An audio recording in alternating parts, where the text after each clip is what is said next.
like I talk about this with our dear friend Rob Glenn at Root Design in Chicago every Friday for my Friday Eye show. And there is a crucial factor in this, is that America has effectively AI'd away a bunch of jobs already by using assembly in China and assembly in India. That's what we did. We outsourced to a lower cost worker that was smart enough to do the job and that we could trust to do the job, but wasn't another American. That's what it was. And as AI starts bringing stuff home, the Family Meeting is sponsored by Polaris Insurance Agency, and to the extent applicable, their guests. The views and opinions expressed therein do not necessarily reflect those of Heartland Signal, LLC, or its management. Hi, my name is Audra Wilson, and I'm the president and CEO of the Shriver Center on Poverty Law. You can visit us at www.povertylaw.org. Hey, cousins. Now it's time for the Family Meeting News.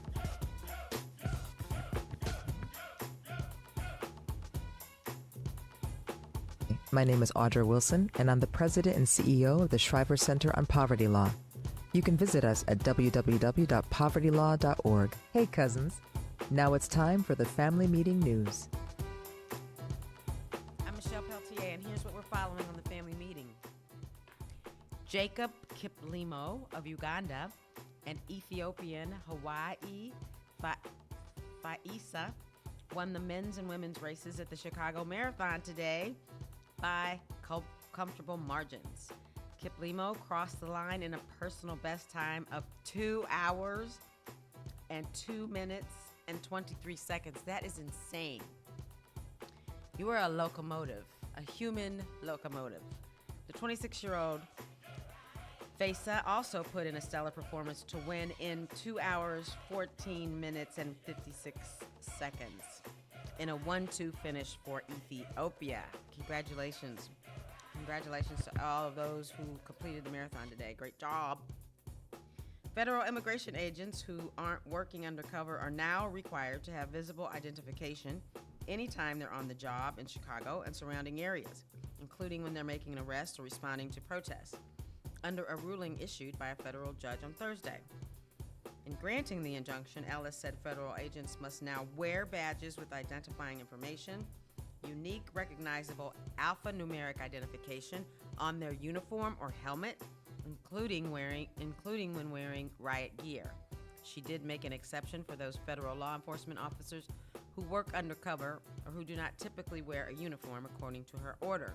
The injunction, which is effective immediately, applies for at least the next 14 days, which is crazy, to agents with the Department of Homeland Security, Immigration and Customs Enforcement, Customs and Border Patrol, and other agencies working in the federal court system's Northern District of Illinois, which covers 18 counties, including Cook. You're going to like this one. The French quantum computing firm Pascal announced Thursday it would establish its first U.S. headquarters at Chicago's emerging Quantum Research Park.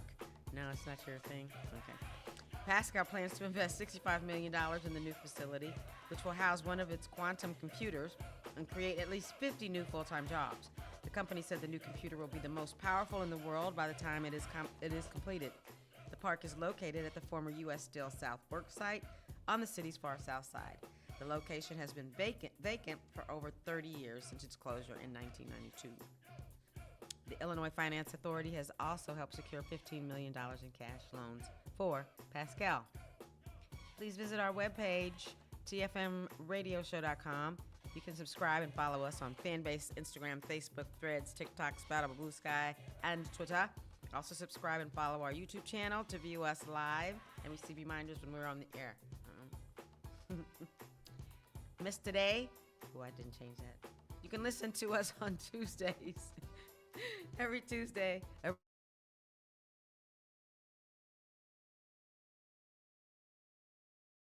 Carolina. We'll be right back.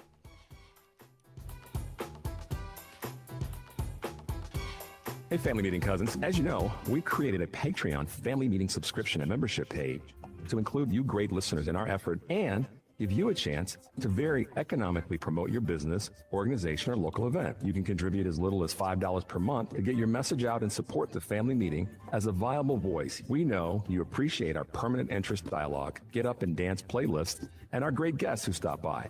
So become a cousin and go to our website, tfmradioshow.com, and click the link.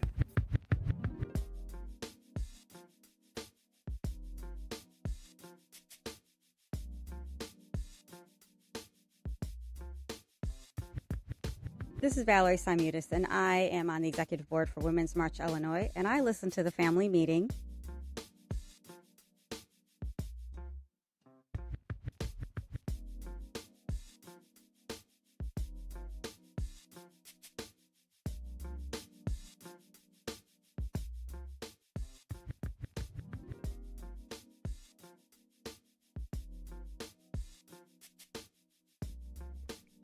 Welcome to the worldwide headquarters of the family meeting. It's family meeting time, y'all.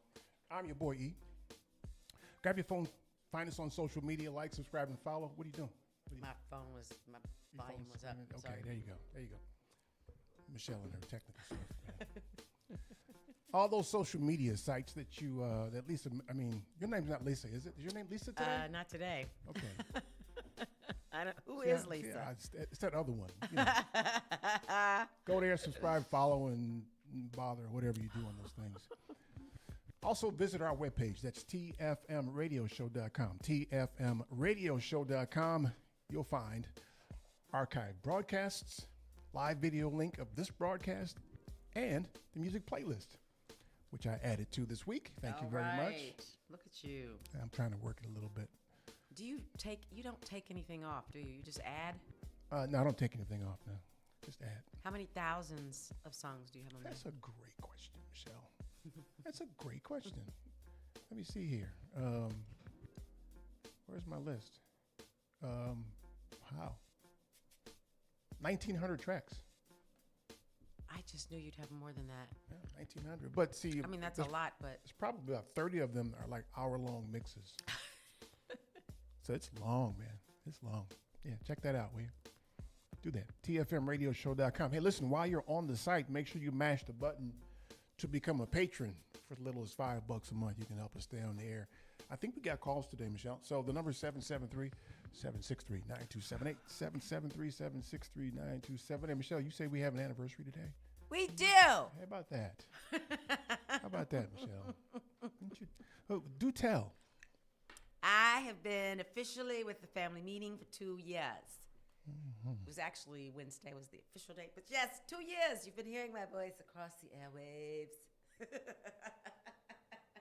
Yeah, isn't that exciting? So as a result, we have cakes. I have cakes in here. Okay, I brought them to share with somebody that we don't know.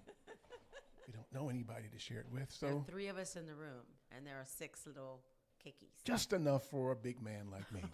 Just enough for me.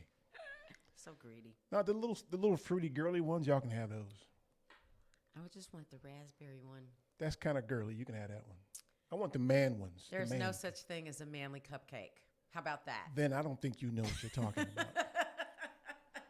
I do think you don't know what you're talking about. Little cupcakes, all little cupcakes are for the ladies. The little girly ones, right? Those are all little girly cupcakes. Yeah. Okay. Put no, they're up not. To the camera. Hold them up to the camera. I did already. So these ones with the big pile of frosting on them, those are man cakes. No, they're not. The chocolate one over here? Okay, I'll give you that. That's a man cake. But all the rest of them this little for the fruity girls. one here with the little whipped cream and stuff. It makes you go, That's no. I don't think I've ever heard your voice do that before. And then there's a lemony one over here. Looks a little lemony. You love lemon. No, but it's lemony. It's girly. But you love lemon. I like lemonade, but I don't. Doesn't he like lemon cake? Like I don't Tiffany? do I don't do tiramisu. I don't do. There's no tiramisu in there. I know it's. I'm just saying that's girly. I don't do that. I do man stuff. You don't- Apple pie, chocolate cake, peach cobbler. That's man stuff. None of those are man. Tiramisu is girly. No, if anything, tiramisu is manly. It is not. The metrosexual man. Rich is a fan of key lime pie. How can you not love key lime I pie? like key lime pie. I like key lime pie. But he only likes it certain seasons, so he's got seasonal desserts. You know, there he is. Why are you being judgy? Mr. Eat Chicken with a fork and a knife. How was that, man? How we'll was be that? 102 and you'll still be talking about it. And you know what? I'll still laugh. It was actually kind of disturbing, don't you It think? wasn't. It was hilarious. Yeah, but just a little bit. What are you doing? What are you doing? Yeah. So how have the 2 years been for you, Michelle? Best thing that's happening to me in my life, truly. It doesn't take much, does it? Is that a low bar? Yeah, it's a really low bar. Yeah. Yeah. Well, what it's the truth. Yeah. It brings me joy. You all bring me joy. I appreciate it. And how was your week sitting in for Choose Views? Did you hear how I said that? Choose Views. Listen to Choose Views. Listen. How was your week on Choose Views? I don't even know how this happened. I had so much fun every day.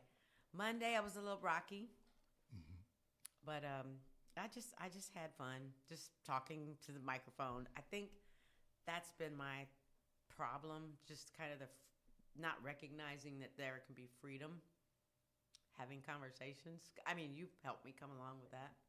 Mm-hmm. So that's kind of what I did, Eric. You listened to some of it. I just blabbed, read some news, had some really good and interesting interviews, I thought. Yeah. Richard's audience comes back on Monday. Don't ever have her back again. Don't ever do that. That's my biggest fear. If she comes back on the air, we not tuning in no more. But it's fun. And I thank Richard for letting me do it because there's so many people he could have do that for him. I'm always happy to do it. At 6 in the morning? Yeah, he's got it. Yeah, I'm sure. I don't think he's got an army. I think he does. Maybe not an army, but there's at least 6 in the morning. At least 4, 5. Oh, sure. Maybe they wouldn't do it for a whole week, but because that was hard. Yeah, man, I can't do that. I can't even roll over in my bed to. He had me on one morning, and I was like, dude, this is a lot, man. I ain't used to. It's hard enough for me to get up, period. So I got to get up and do this, too. I mean, yeah, you got to be wide-eyed and bushy-tailed. You know, you can't come in there fatigued, right? Sounds like an affliction. Bushy-tailed? Yes. Jeez, what happened? I got bushy-tailed. Wide-eyed and bushy-tailed. You know, like a rabbit. Bushy-tailed. Mm-hmm. So thank you for asking. Yes. Well, I mean, you've become kind of a little junior pro now. You're good at this, right? I wouldn't say I'm good at it. I'm just. Yeah, but you know, the thing you're missing is the indifference. What do you mean I'm missing it? You care too much. You're in the moment and you care too much, whether it's good or whether you sound good. I don't know if I told you about embracing uncomfortable silence. Mm-hmm, you have. Yeah, just it ain't that serious. Listen, because you won't shut the hell up if a microphone's not in front of you. Listen. You know how to talk. That's not a problem. No, he didn't. I did too, in front of everybody. I did. Oh, listen, before anything, am a listener, right? Remember, I grew up listening to talk radio. So, yeah, it matters because people are giving of their time to hear what it is you have to say, no matter what it is. I mean, and so, yeah, I care. I don't want them to feel like they've wasted their time. You say they're giving of their time? Yes, to stop and listen, to not stop, but to listen to you because there are so many options that people have. They could listen to anything else. I have such a different observation of who you think are giving their time. I have such a different... It doesn't matter who you think they are. It's not about who I think they are. It's the motivation for listening. It's this, to my way of thinking, it's the same motivation that you have when you slow down to look at a car accident. Eric. It's a spectacle. You tune in for the spectacle. And I'm sure in this instance, when they tune into us, I'm sure they tune in for the spectacle. You think that's what we give them? Oh, because it's got to be, because you never know what's going to happen. There's nothing really, really good coming out of this conversation every Sunday. It's just a spectacle. It's a mess. It's like, oh, it's like driving by. You do that. I don't think you give. Didn't you tell me last week somebody came on your your YouTube thing and said that they hate my presentation? Didn't somebody tell you that? She didn't say it like that, though. She said. Okay, tell me what she said now. She said you got on her nerves, but she liked listening to you because you gave her something to think about. You think about things differently. So she tunes in for the spectacle.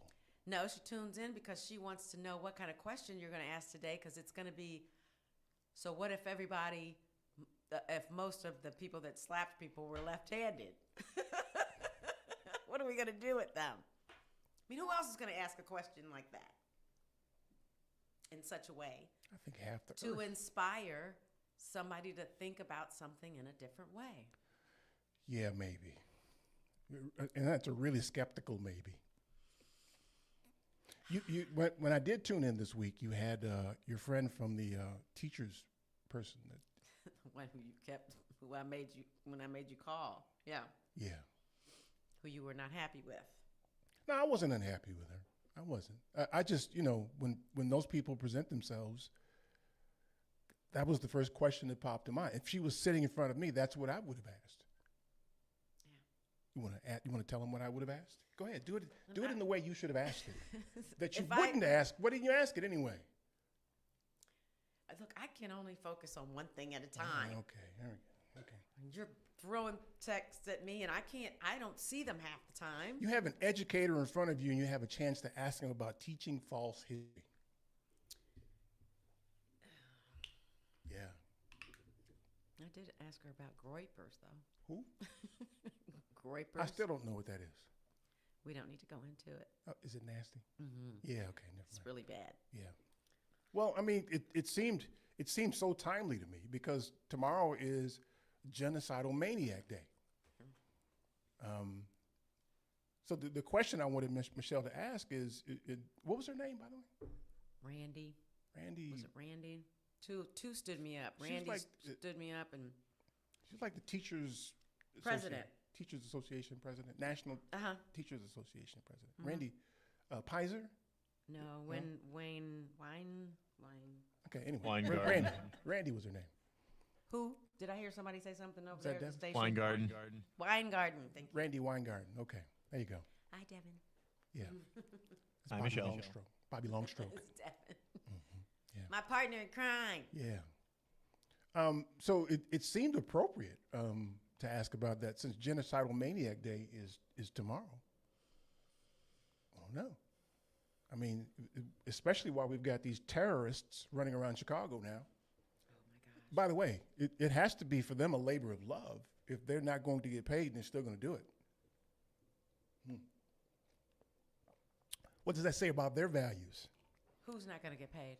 The ICE agents. Oh, honey, they're paying them. Okay, but I'm just saying, if they weren't going to get paid, I think they're going to arrange to pay them. But yeah, if they weren't going to get paid, they'd do it anyway.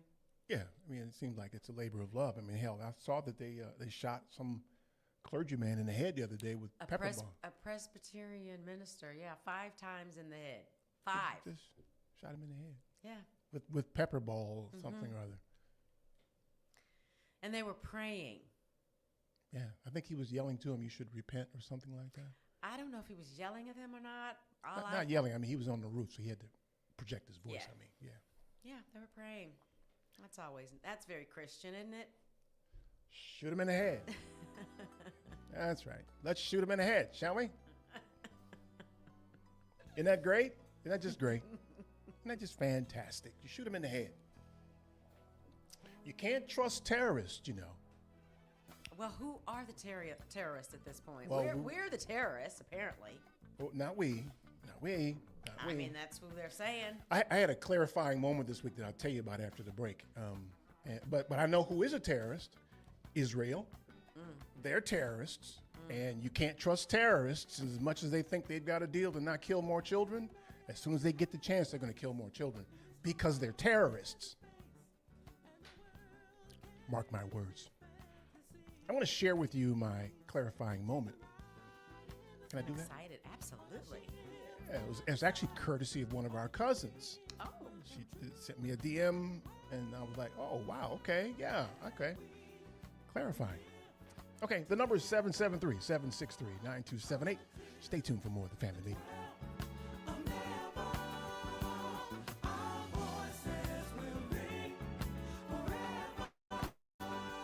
Hi, I'm Dr. Tiffany Sanders. You can visit my website, www.drtiffanysanders.com. That's DrTiffanySanders.com. And keep listening to the Family Meeting.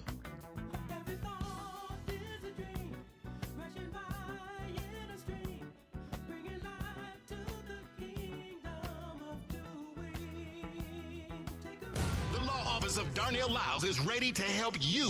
Whether it's personal injury, criminal, DUI, and OWI, nursing home, product liability, it doesn't matter. Call 219-939-9-LAW. That's 219-939-9529. That's right. When you're driving and get into a wreck. You better call Darnell. Had a few drinks too many? A cop hits you with a DUI or OWI? I think you better call Darnell. Arrested and facing criminal charges, misdemeanor or felony? I think you better call Darnell. Purchase a product that causes you or a loved one harm? I think you better call Darnell. When your loved one is neglected and abused in a nursing home? I think you better call Darnell. That's right, you better call Attorney Darnell Lyles and get represented right. And the first consultation is free. Yes, free. So call right now. 219-939-9LAW. That's 219-939-9529. Attorney Darnell Lyles. Darnell Lyles. Calling all valued members of the American Veterinary Medical Association, or AVMA. Your future retirement goals can be achieved. Introducing the AVMA Retirement Plan. Tailored to meet the distinct needs of veterinarians with streamlined administration and reduced burdens. Vets enjoy unrivaled benefits that include service provider oversight, knowledgeable expert investment guidance, and delegated fiduciary services. Veterinarians who use this plan can say goodbye to annual retirement plan audits and annual retirement plan tax reporting. Veterinarians, you can enjoy retirement your way with customizable plans to suit your practice's unique structure. From eligibility to vesting schedules and more, elevate your retirement journey with AVMA's specialized plan. Learn more by sending an email to polaris@polarisadvice.com. Secure your veterinary legacy starting today. Email us at polaris@polarisadvice.com. Securities offered through LimeTree Financial LLC, member FINRA and SIPC. Investment advisory services offered through Polaris Wealth Management LLC. Polaris Wealth Management and Line Street are not affiliated. If you owe money to the IRS, they're turning on the heat this year. They're garnishing paychecks and seizing assets. Don't let tax debt destroy your life. Covington Tax Solutions will help you fight to get the best deal possible. Call Covington Tax Solutions now for a free consultation. Call 872-257-4631. Call 872-257-4631. Covington Tax Solutions.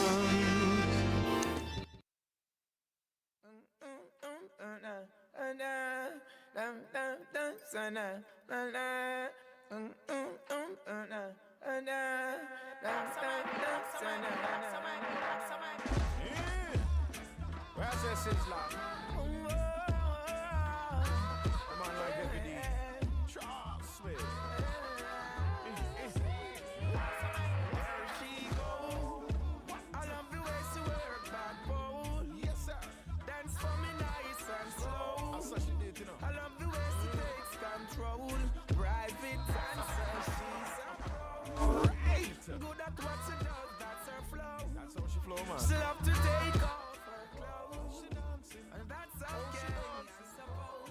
Private dancing, there she goes. Every Friday round living, at the club she's dancing. The way she move is like she romancing. Enough people coming to watch her turn and spin. It's like the breeze blowing when she moves. My name is Cecil B. Lucy, attorney at law and a certified public accountant. Welcome back to the family meeting. Good, huh? Y'all just up to no good. Huh? Y'all playing games over there? What's up? She's trying to be the director and get the right camera angle on me, and I'm like, just put the microphone in my face. See, that's the kind of indifference I'm talking about. That I agree with. Who cares, right? That I agree with. Well, I care. I don't want to, 773-763-9278, 773-763-9278. Let me tell you about my I think this is a case where I felt like it was in what Susan told me was an instance where I don't know that I was delivering as clear a message, because I've been saying a couple of things for a lot of years now. One is Black people are used to this. Mm-hmm. And she sent me a clip. I can't remember who it was from. She sent me a clip where it talked about how, essentially, Black people have lived in a fascist state from the very beginning. Police invasions, no rights, no due process.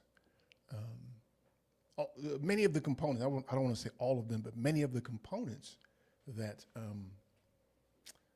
that represent a fascist state.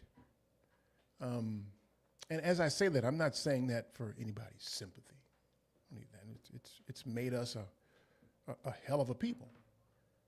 You can't touch anything in this country that hasn't been influenced in a meaningful way by Black people.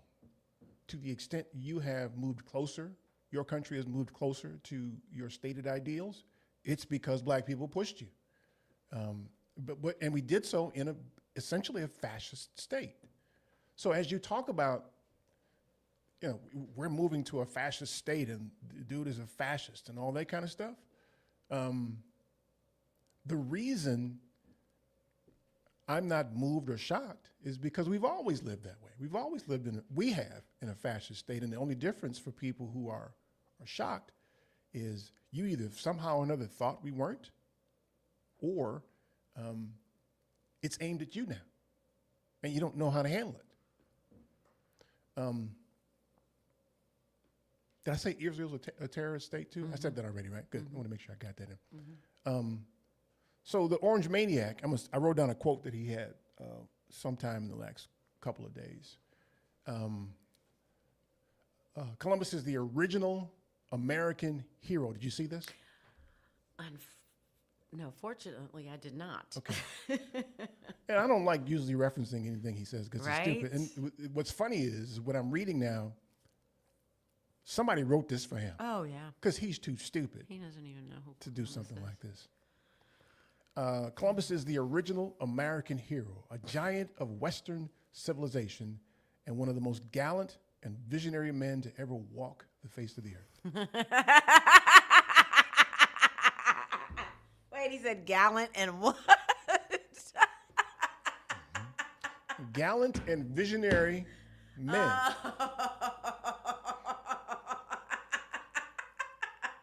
That's what he said. Or that's what somebody wrote for him. Now keep in mind, he went on about something babbling about reclaiming our history and from the left and all that kind of garbage. The stuff that they do.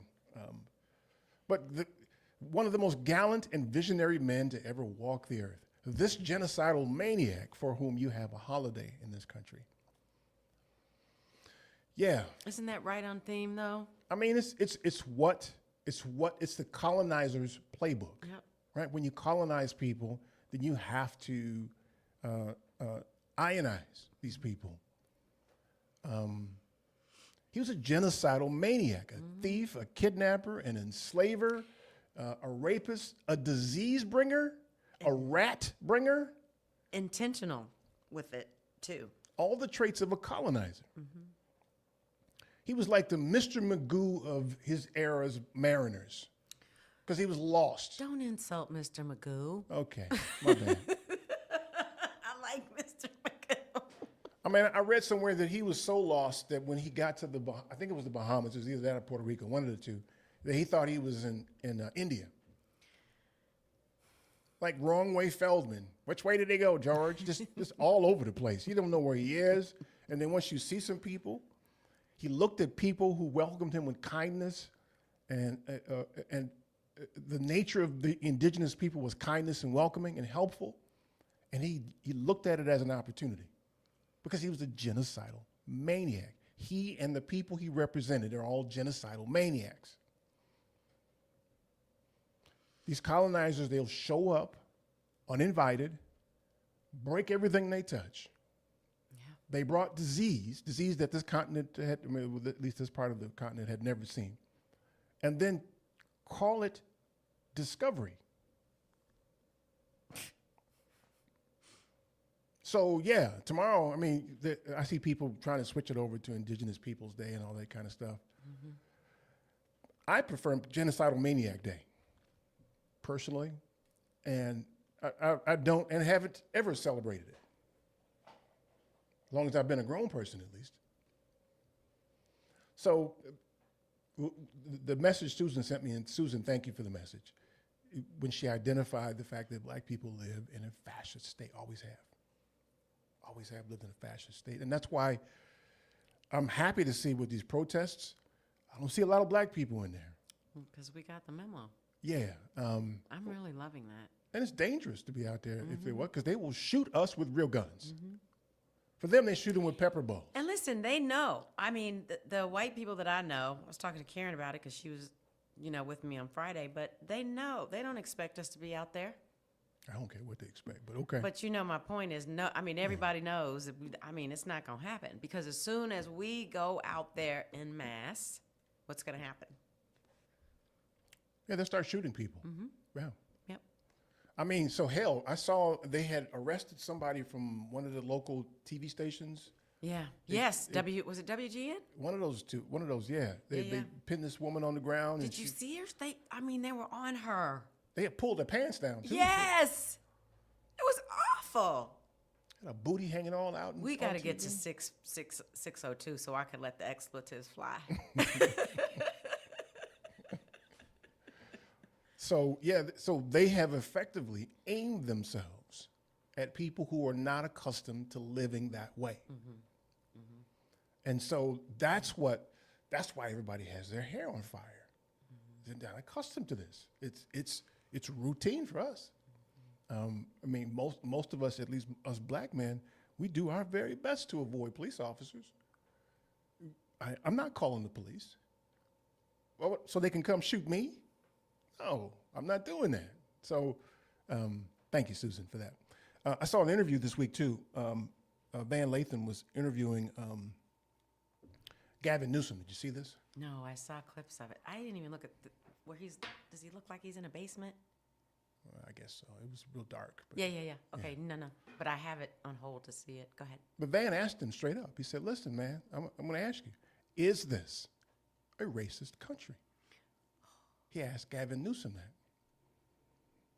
So the politically correct answer is not to really answer the question, which is essentially what Gavin Newsom did by saying it's complicated. This is our problem. This is what's wrong. Just admit that's the issue. I am insane with this. He said it's complicated. Oh my God. What does that even mean? He tried to parse. When he went there, I was like, okay, yeah, never mind. I won't do it. No, but listen, here's the thing, though. I understand. I don't. I understand what he's doing. Mm-mm. He's trying to win favor with those who don't want to feel bad that they're racist. You know what? It's time to wake up, smell the coffee, and just get it over with. Just deal with it. We are going to be back here. We're going to get over this, and then we're going to be back here having the same conversation 50 years from now. Because we're not talking about it. We're talking about it, but they're not talking about it. And I don't guess they will, because they are, to a large degree, the culprits. Obviously, if you don't want to admit it, if you don't want to talk about it, you're part of the problem. Right. So it comes in varying degrees, right? And what they like to do is to point to the white sheet-wearing versions of the racists and say that I'm not them. Mm-hmm. But to my way of thinking, that's not the most insidious part of being racist. It's the microaggressions. It's the exclusionary behavior. It's the segregation that goes on with certain people. I read a data point this week. Let me make sure I got it right now. So we talk about the wealth gap. I think one of the things I did this week is I started asking myself, rhetorically at least, but what I think I want to present to everyone else is for you to ask the question, why is that? Just about different data points. Why is that? Here's the data point. The poorest, you took all the poorest people in this country, the absolute poorest, and they segregated them, right? The wealth, the net worth of the absolute poorest black people, the net worth is between $0 and $100. The net worth of the absolute downtrodden, snag-a-tooth ass, poorest white people, and black people can have snag-a-tooth too. I'm not discriminating with the snag-a-tooth With the crowd. snaggletooth. Yeah. We have some snag-a-tooth Equal listeners. opportunity snaggletooth. Yeah. The absolute poorest white people, the bottom of the economic measure, had a net worth of between $12,000 and $15,000. Now that's poor as hell. That's poor as hell, but it's exponentially more than the average poorest black person. Oh my gosh. So let's take away all the difference, take away Shaq and Oprah and all the rest of them. Let's talk about the absolute poorest people in the country and the difference between their wealth. Yeah. And then the magic question, why is that? Mm-hmm. Why is that? Is it because this is a racist country? Mm-hmm. I mean, I'm asking. Yeah. I have an opinion. Mm-hmm. And what would that opinion be?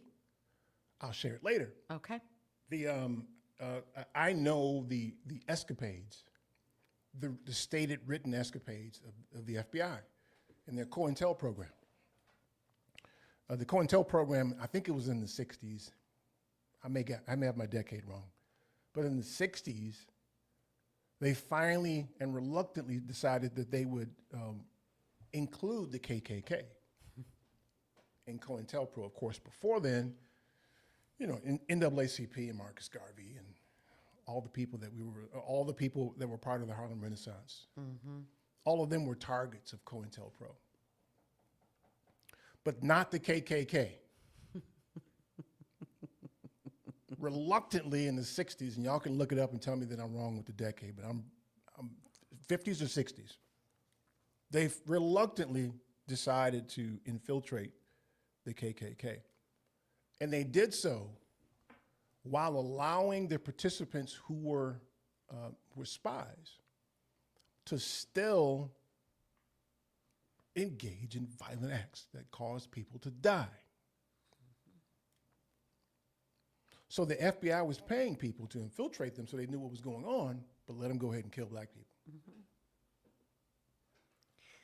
We're expendable, apparently. But the organizations like Marcus Garvey's organization, the NAACP ain't never been right. The SCLC, do you ever see SCLC stuff? They caused all manner of rifts in the Nation of Islam.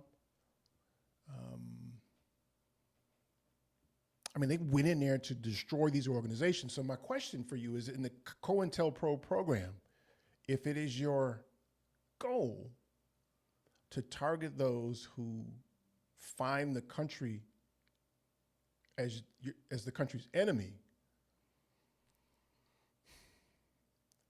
how do you rope in those organizations and the Klan? What's similar about them? Unless it's a racist country. So I ask you, why is that? Why is that? Tell me why that is. Tell me why the poorest black person in this country, on average, has a net worth between $0 and $100, but the poorest, the absolute poorest white people, $12,000 to $15,000. That's exponentially larger. It's just staggering. Exponentially larger. Just breaks my heart. Oh, keep your heart intact. Keep your heart intact, will you? For heaven's sake, man. Why is that? Let my people go.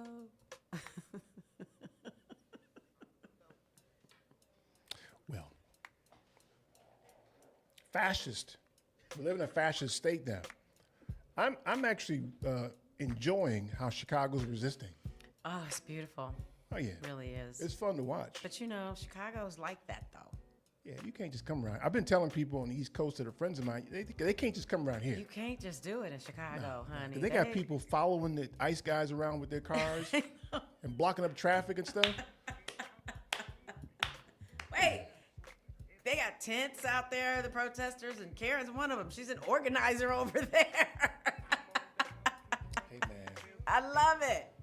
That's how Chicago rolls, man. That's right. We You don't understand, play. Come on now. Just for heaven's sake, black folks, stay out of the way. That's right. It'll be different for you. Just saying, man. All right, the number 773-763-9278. Stay tuned for more of the family meeting.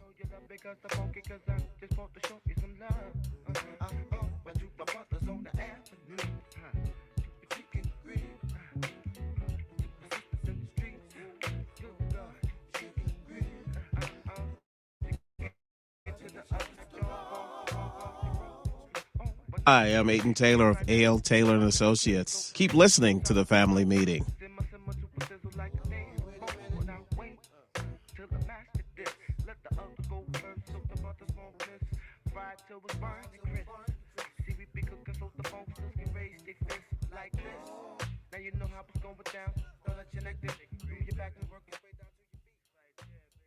Do you own a business in Illinois? Are you aware of the new retirement plan requirement that could impact your business? Listen up, this is crucial information you don't want to miss. If you're a business with at least 5 employees and have been operating for 2 years or more, Illinois law now mandates that you provide a retirement plan. But don't worry, we've got you covered.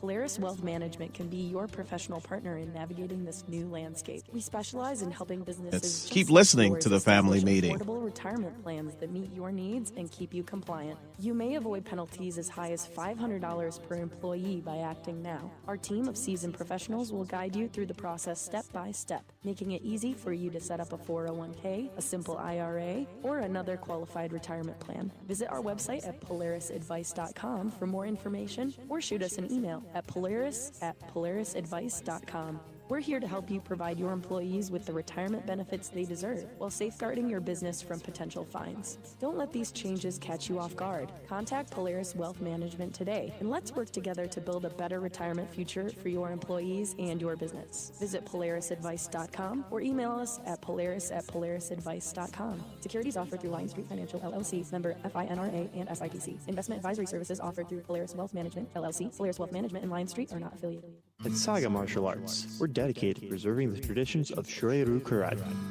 Our dojo is more than a place to learn martial arts. It's a place to build respect, self-discipline, and confidence. Whether you're a beginner or an experienced martial artist, young or old, we offer a supportive environment for you to grow. Join our community. Embrace the rich history of karate and discover your strength both inside and out. Saga Martial Arts, where tradition meets excellence. To book a lesson, give us a call at 312-927-0184 or send us an email at karateinvillapark@gmail.com. Itsashort.com. The website is itsashort.com, spelled ITSASHORT.com. We are the best designation on the internet for award-winning short film, video, and web series. Artists are from all over the world. They are award-winning from various festivals, but you can find us at info@itsashort.com, customer care at itsashort.com, and we'll get back to you straight away.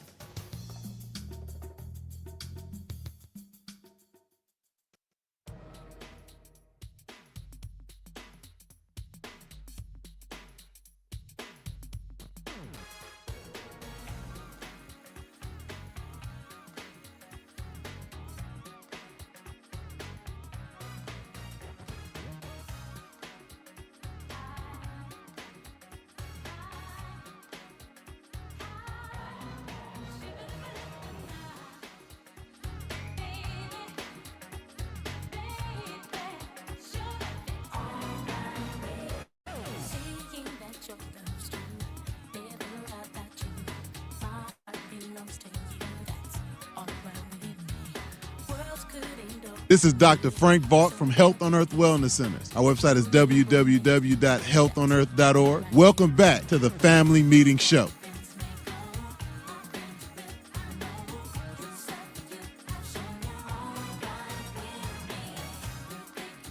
Seven 773-763-9278 is the number. 773-763-9278 is the number.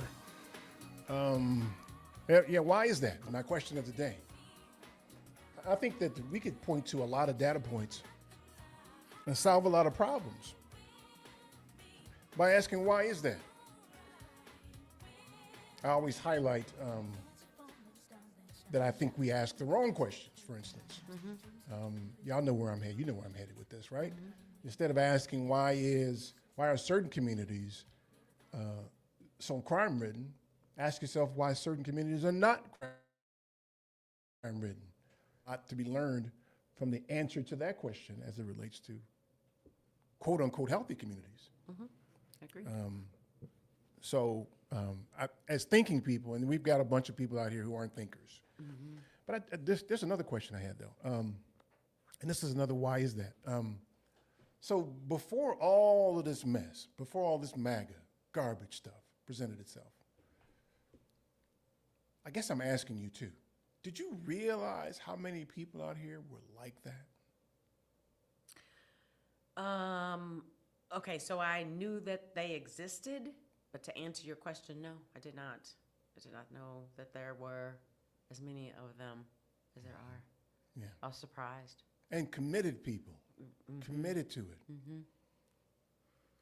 Yeah. The data says that the people that tend to support this have the lowest IQs among us. No kidding. Well, I mean, listen, I'm being careful to not call them stupid. Why? I mean, if they say something stupid. See, here's the thing, right? So you can have somebody who does something stupid. But when you have somebody who does something stupid and they're stupid, just generally, that's a different level. Right? I do stupid things, say stupid things. We all do stupid things all the time. But it doesn't make you stupid. There's a different kind of stupid. It's a profound kind of stupidity. It's the stupidity that you're watching these farmers enjoy, these soybean farmers endure. He did it to you the last time he was in office, and you voted for his dumb ass again. So voting for him the first time may have been stupid. The second time, you're just stupid. And the third. And the third. You're just stupid then. Right? And then you walk around asking for a handout. Yeah, those are the ones I just don't have time for. Oh my God. The one who did this last time, this vote, because you knew. You knew. Yeah. So. Well, but did they though? Yes, they did. Wait a minute. Stupid people. But, I mean, I'm trying to be a thinking person here, right? If you're a stupid person, part of the implication is that you don't know because you're stupid.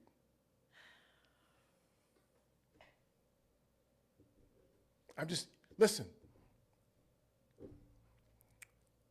my dog was stupid. Oliver was stupid.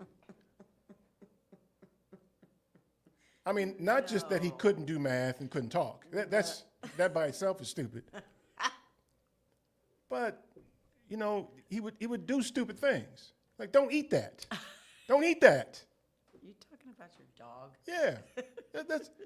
But every time he had a chance, he'd eat something he wasn't supposed to eat.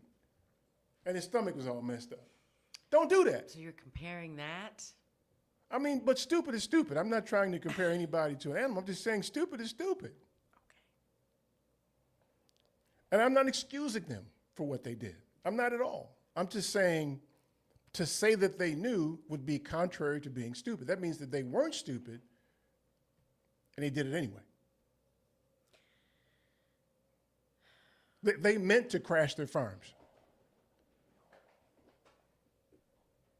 Or you're just stupid. Stupid people do stupid things. Smart people do stupid things too, but they're not stupid. I know what you're going to say, but I feel like they were living by the law of exemption, meaning they thought well, clearly that it wasn't going to happen to them, and they didn't give a crap if it happened to somebody else, as long as it didn't happen to them. Okay, then they're stupid. Maybe we should I look think up the... that's just mean and nasty is what it is. It's not stupid. It's greedy, mean, and nasty, and just bad people. Those guys, you saw the video of the guys that gave that gun to that monkey. Okay, were they stupid? Yes. Yes. Don't. Why would you give a gun to a monkey? I hear you. Now he's shooting at you. I hear you. I'm not excusing them for what they did. And there probably was a degree of cruelty. In fact, I would go as far as to say they were so blinded with their hunger for cruelty that they weren't paying attention to, oh, my goodness. Well, it was their hunger for cruelty, but it was also their hunger for, I get more, right? In their delusion, you get rid of all of these people, which means I get to have more of whatever. I get to have more money. I get to have more business. I get to have more. I'm going to get all of these people, the others, out of the way so I can have more. So they had the same philosophy as the genocidal maniacs, Columbus. Yes. Yes. Correct. Right. Mm-hmm. Okay, so then it gets deeper, right? Is it just part of their culture? See, I was having a conversation like now that. You're going to get quiet? Now you're going to get quiet? I'm still working it out in my head. I was having a conversation. Just, yeah. I mean, if you go back in history, and the problem. Those folks who went around the world from Europe did a lot of the same things. I always say that the plot of every alien movie is European culture. Yeah.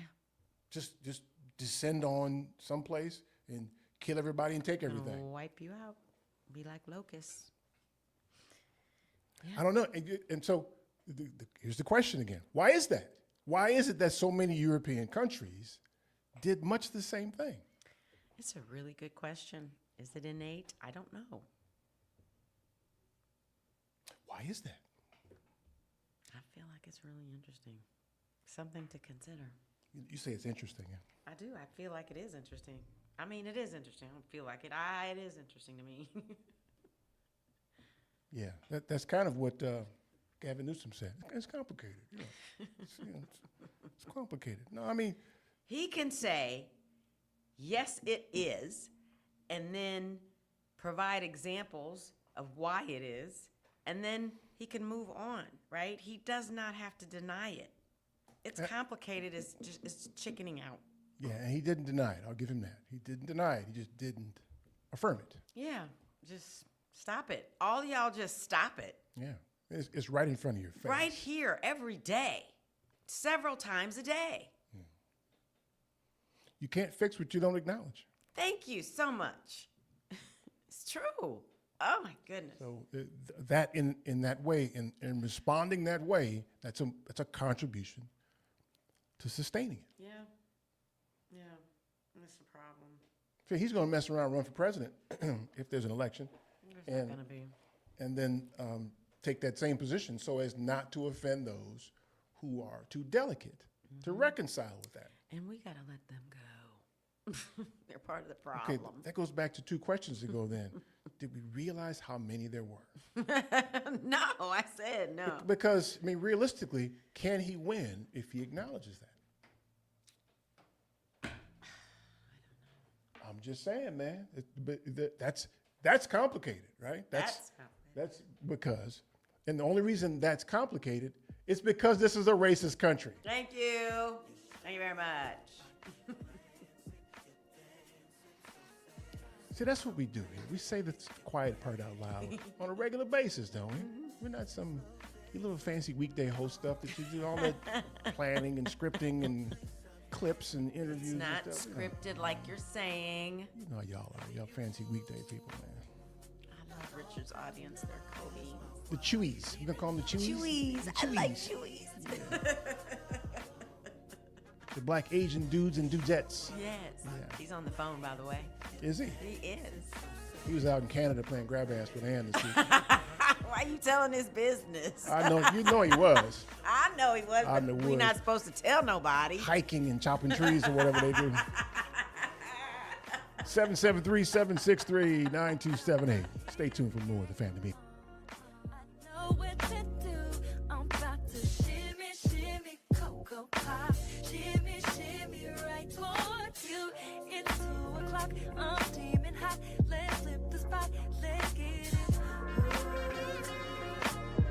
Polaris is introducing a way for you to get empowering financial advice, save, and plan. If you are like a lot of people, you'd like to work with a financial planner, but don't know if you earn or have enough to invest. Save and Plan will allow us to work with nearly anyone from young professionals to retirees looking to travel the world. Save and Plan is simple. Just sign up to save on a systematic monthly basis directly from your account and gain access to a planner and our planning services. Once you sign up, Polaris gives you a customized financial plan, a real person to speak with, and information to help you make good financial decisions. Your dedicated planner is just an email or phone call away. Save and Plan offers empowering advice for everyone. Visit us at polarisadvice.com. Call us today at 312-951-2606 or email us at polarisadvice.com. That's 312-951-2606 or email us at polarisadvice.com. Save and Plan. Empowering advice for everyone. Securities, insurance, and advisory services offered through FSC Securities Corporation. Member FINRA SIPC. Insurance services offered through Polaris Insurance Agency, Inc., which is not affiliated with FSC Securities Corporation.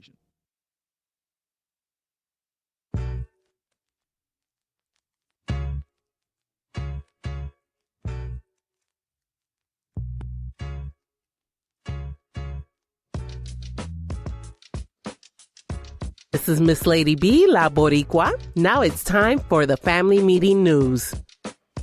Welcome back. This is Michelle Peltier, and here's more of what we were following on the Family Meeting.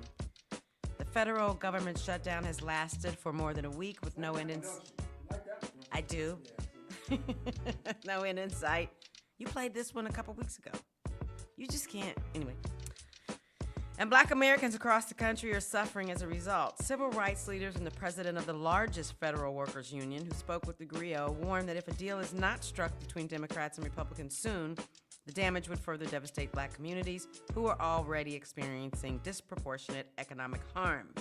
The leaders of several prominent civil rights groups warned that if the government shutdown persists, black Americans will suffer in various ways, including furloughed federal workers not getting paid, veterans and families, military families not getting federal support, women and children losing access to food assistance like WIC, and delayed services for Social Security and Medicare recipients.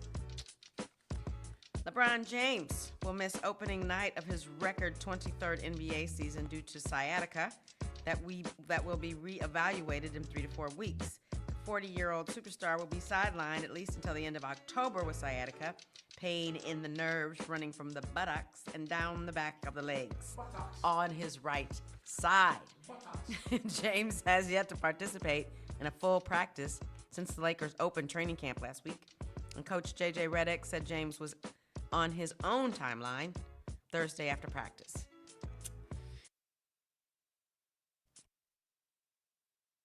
Okay.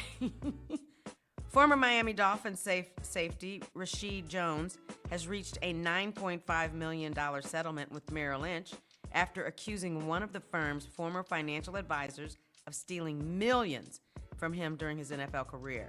The settlement, finalized in August, became public this week. According to a June 25th arrest report, Isaiah Williams, Jones' former financial advisor, allegedly accessed the athlete's accounts without authorization and diverted $1.56 million through 133 separate transactions. That's so scary. Investigators also stated that Williams funneled an additional $1.3 million through a Georgia woman named Octavia Monique Graham as part of a money laundering scheme involving bank and Cash App transfers. This case underscores a growing concern among financial watchdogs about the vulnerability of professional athletes to financial exploitation. In a joint statement provided to ESPN News, Jones attorneys Chase Charleston and Jeff Son described the case as yet another troubling example of a professional athlete being exploited. Please visit our webpage, tfmradioshow.com. You can subscribe and follow us on Fanbase, Instagram, Facebook, Threads, TikTok, Spoutable, Blue Sky, and Twitter. Also subscribe and follow our YouTube channel. Where are you? And listen to us on Tuesdays, WARRradio.com. Where community comes to listen in North Carolina. Don't go anywhere. We'll be right back. This is Chicago's Progressive Talk, 820 AM, WCPT Willow Springs, and online at WCPT820.com, where facts matter. Hey, family meeting cousins. As you know, we created a Patreon family meeting subscription and membership page to include you great listeners in our effort and give you a chance to very economically promote your business, organization, or local event. You can contribute as little as $5 per month to get your message out and support the family meeting as a viable voice. We know you appreciate our permanent interest dialogue, get up and dance playlists, and our great guests who stop by. So become a cousin and go to our website, tfmradioshow.com, and click the link.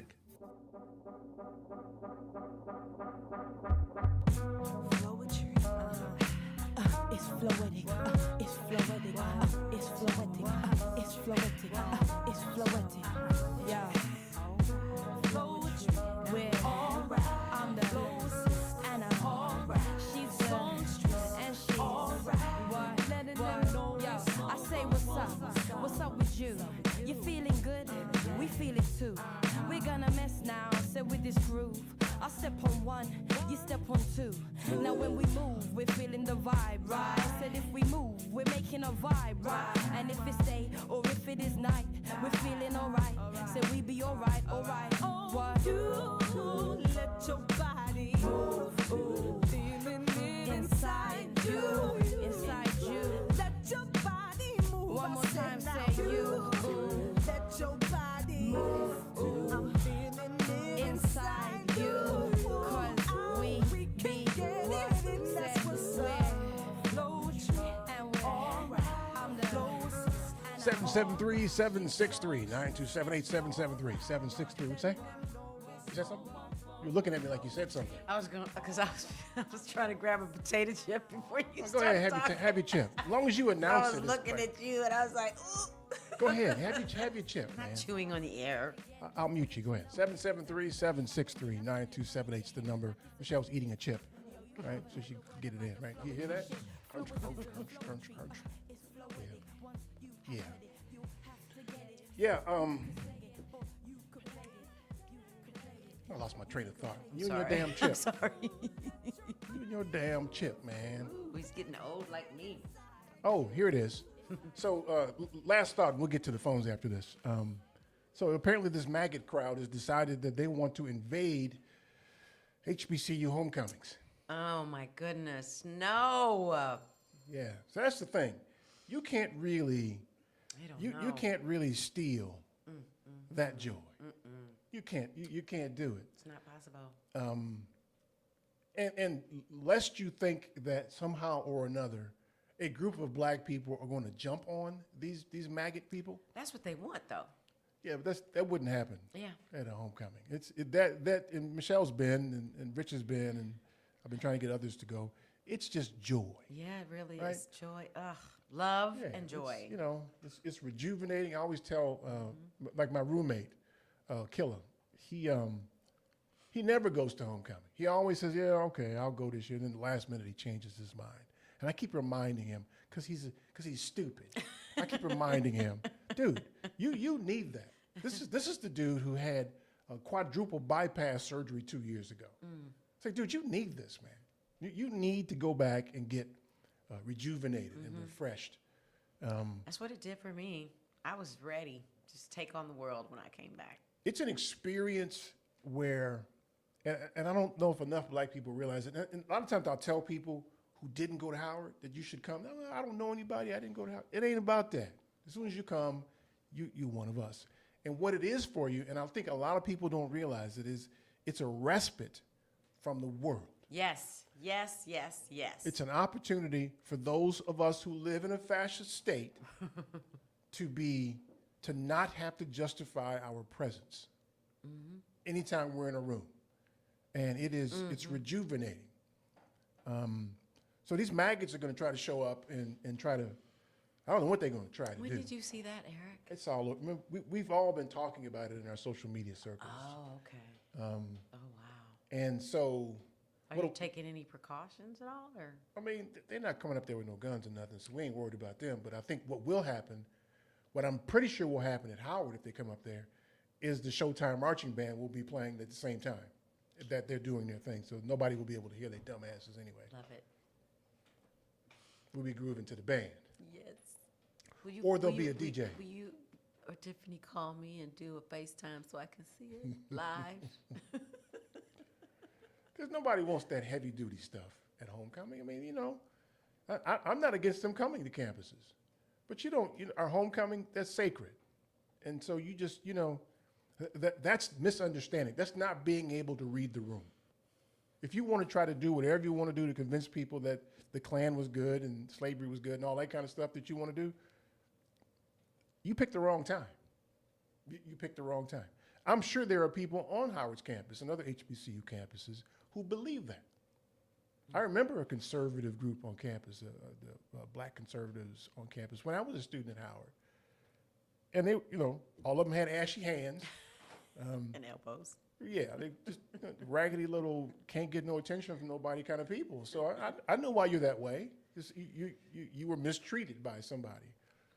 So, why do you think that they went to an HBCU if they were so kind of loathing? Well, so it's not beyond HBCUs to have students who are conservatives. When I was at Howard, our president was a stated Republican, James Cheek. We never quite knew if it was for expediency purposes or if he was committed to it. And he was transformational, by the way. So, I mean, Howard owns about $1 billion in real estate, and Dr. Cheek acquired most of that. So, through his relationships on Capitol Hill with Reagan and his administration, that kind of thing. There you go, yeah. So, I mean, I'm not mad at it. He used them to a large degree to accomplish what we needed for the university. Yeah, that I'm good with. Yeah, I mean, we've got to play nice now with the administration because we rely on a certain amount of federal funds to operate the university. So we've got a project to rebuild the hospital on campus, and it involves about $250 million of federal funds that we've got to make sure they don't take. If you're in Washington, D.C. and you get shot, you're going to Howard University Hospital. You're not going to Georgetown. They won't take you there. You're not going to George Washington Hospital. They won't take you there. Howard will take you. So they need Howard, or you're just going to have gunshot victims all over the street with nobody to help them. So there's that. Okay, so you're in charge now. Let's go ahead and do this. Verlon. Oh, my God. I just thought we'd go ahead and do it and get it out of the way. All right, man, say something stupid, man. What's good for the goose is good for the gander. State's Attorney James indicted. Comey indicted. Bolton will be indicted this week. Strzok will be indicted. Page will be indicted. Adam Schiff will be indicted. Fonnie Willis, State's Attorney Fonnie Willis will be indicted. All of these people that put this country through hell will be indicted. So what's good for the goose is good for the gander. All right, what else? Oh, well, I just want to say that I took on Larry Elder for the past 2 weeks about the phony numbers when it comes to crime. We're not interested in that. When What it else? comes to We're not interested in that. What else? What? Oh, well, I thought you might be interested. No, we're not. What else?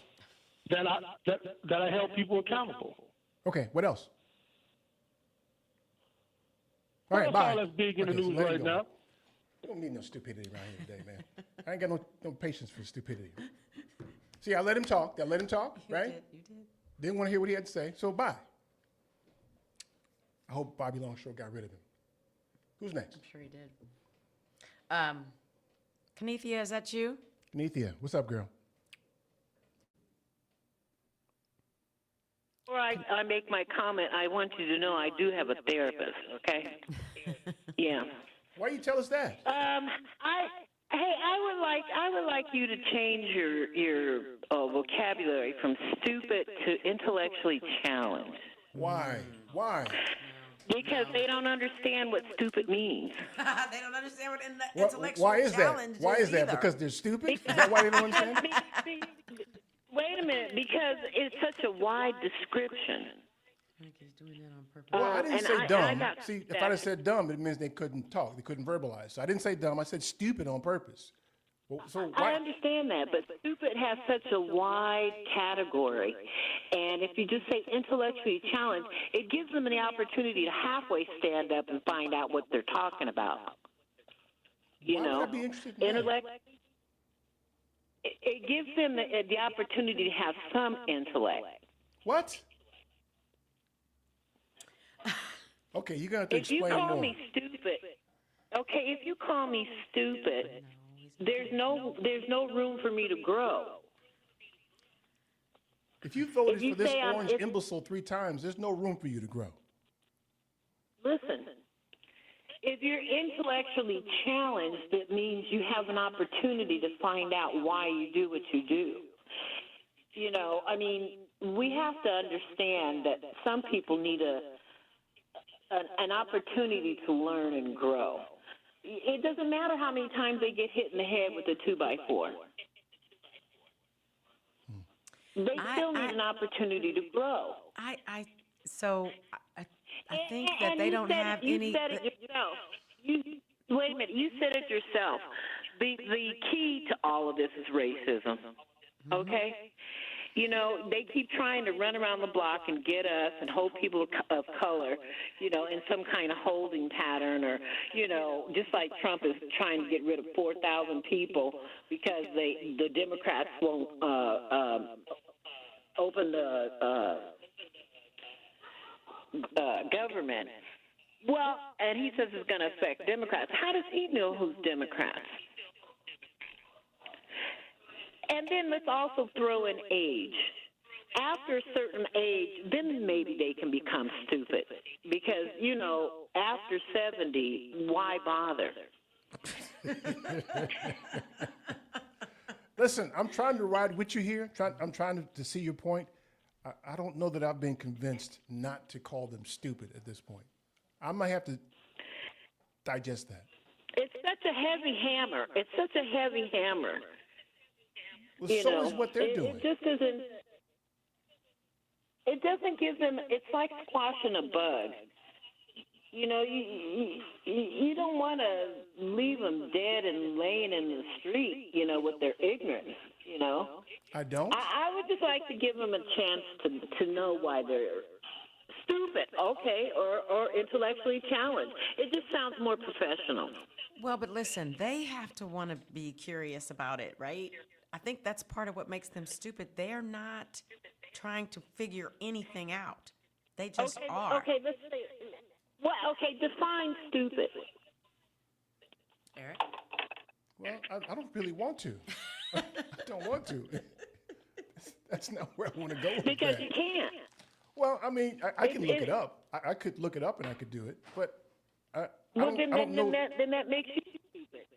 No, it doesn't. Oh, no. It does not.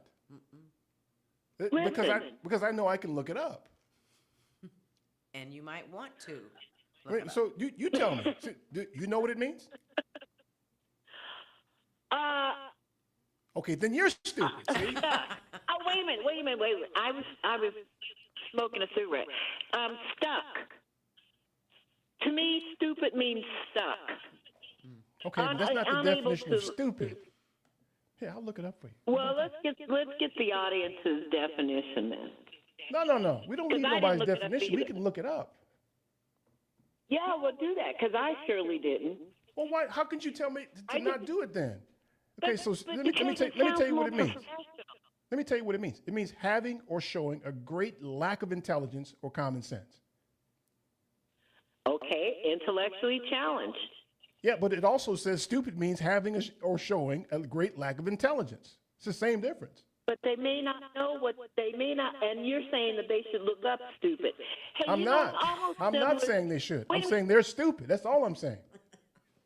But listen, it's almost like, remember back in the day they used to be able to say someone was retarded?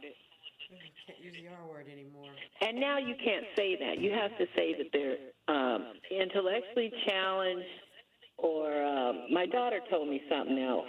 But you can't. You gotta change not the definition, but the word that. The word sounds better, even though it may have the same meaning. Let's just say that. Okay, but there's a difference between stupidity and because we should have.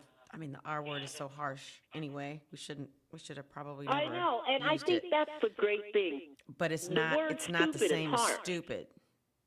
They're different. The word stupid is harsh. That was perfect, Michelle. What do we care? They're sending troops to Chicago and beating people down and shooting people in the head. And you're worried about me being harsh with a name? Kenethia, come on, girl. Are we having a weed-smoking conversation today? Is that what we're doing? Not necessarily, you know. Yes. Okay. So but listen, I think it'd be better if you use the word intellectually challenged. And besides, I just want to throw this in: the more Trump's ankles swell, the eviler he gets. Yeah, ankles will do really that to you. That'll do that to you. It'll make you evil. Yeah. He's in pain, and the more pain he's in, we suffer for it. Okay. That's all I got to say. I hope they bust out of his shoes then. Good. Because he's stupid. They elected an imbecile to the White House. Well, it don't matter because he's almost 80, so it don't matter what he is, you know. Yeah, well. We just need him to exit stage left immediately. Yeah, I hear you. Going back to smoking weed, Kenethia. Thank you for that. Thank you for that. I shall later on. Okay. Thank you, Kenethia. Thanks for calling. Good to hear from you. Okay. Not calling anybody stupid. God bless. Bye-bye. The definition of stupid, having or showing a great lack of intelligence or common sense. That's exactly what they're doing. And the data says that their IQs are lower on average than people who vote progressive. Yeah. They're too stupid to know they're stupid. And common sense. Listen, these soybean farmers, they demonstrated a complete lack of common sense. No, I don't think so. I think it's the law of exemption. They just didn't think it was going to happen to them. Oh, well, they didn't care. They're going to have to go take a job at Walmart now because their broke asses are going to lose their farms. Yeah, pretty much. They went from like billions to zero. That's a them problem, though. Yeah. Absolutely. I can't wait for their farms to fail. Well, see, I don't go that far. Well, I will. I will for both of us then. I can't wait for the farms to fail. Man, please, you're gonna make me cuss up. I know, it's like 6:02. Wait till 6:02. Man, please, are you kidding, man? Yeah, well, we're gonna take a break then, because it's time to take a break. Did I handle old boy all right? He was a little verklempt. Okay.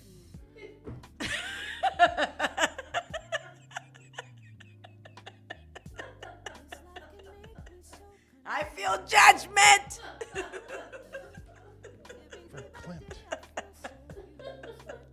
That's kind of a stupid word. It's not a stupid word. It's a real word. Yeah.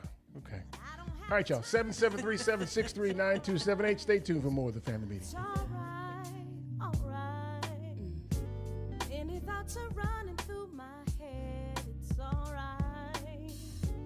Wishing to be somewhere else but here, and it's all right. Do you own a business in Illinois? Are you aware of the new retirement plan requirement that could impact your business? Listen up, this is crucial information you don't want to miss. If you're a business with at least 5 employees and have been operating for 2 years or more, Illinois law now mandates that you provide a retirement plan. But don't worry, we've got you covered. Polaris Wealth Management can be your professional partner in navigating this new landscape. We specialize in helping businesses just like yours establish affordable retirement plans that meet your needs and keep you compliant. You may avoid penalties as high as $500 per employee by acting now. Our team of seasoned professionals will guide you through the process step by step, making it easy for you to set up a 401k, a simple IRA, or another qualified retirement plan. Visit our website at polarisadvice.com for more information or shoot us an email at polarisadvice.com. We're here to help you provide your employees with the retirement benefits they deserve while safeguarding your business from potential fines. Don't let these changes catch you off guard. Contact Polaris Wealth Management today, and let's work together to build a better retirement future for your employees and your business. Visit polarisadvice.com or email us at polaris@polarisadvice.com. Securities offered through Lion Street Financial, LLC, member FINRA and SIPC. Investment advisory services offered through Polaris Wealth Management, LLC. Polaris Wealth Management and Lion Street are not affiliated. Hi, this is Michelle from the Family Meeting, and let me tell you about the Villager Gift Boutique located at 2007 Ridge Road in downtown Homewood, Illinois. The Villager is your gift shop for unique, hand-selected, high-quality gifts.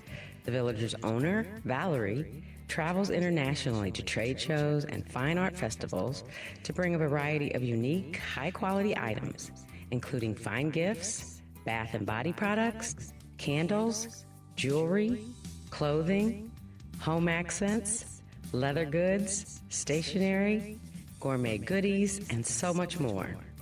The customer experience is very inviting and ideal for helping you find the perfect gift, especially for those shoppers who are looking for that unique gift for those who are hard to shop for. Oh, and the gift wrapping is complimentary. Shop in person in Homewood, Illinois, or online at thevillagergiftshop.com. That's thevillagergiftshop.com. At Saga Martial Arts, we're dedicated to preserving the traditions of Shorin Karate. Our dojo is more than a place to learn martial arts. It's a place to build respect, self-discipline, and confidence. Whether you're a beginner or an experienced martial artist, young or old, we offer a supportive environment for you to grow. Join our community. Embrace the rich history of karate and discover your strength both inside and out. Saga Martial Arts, where tradition meets excellence.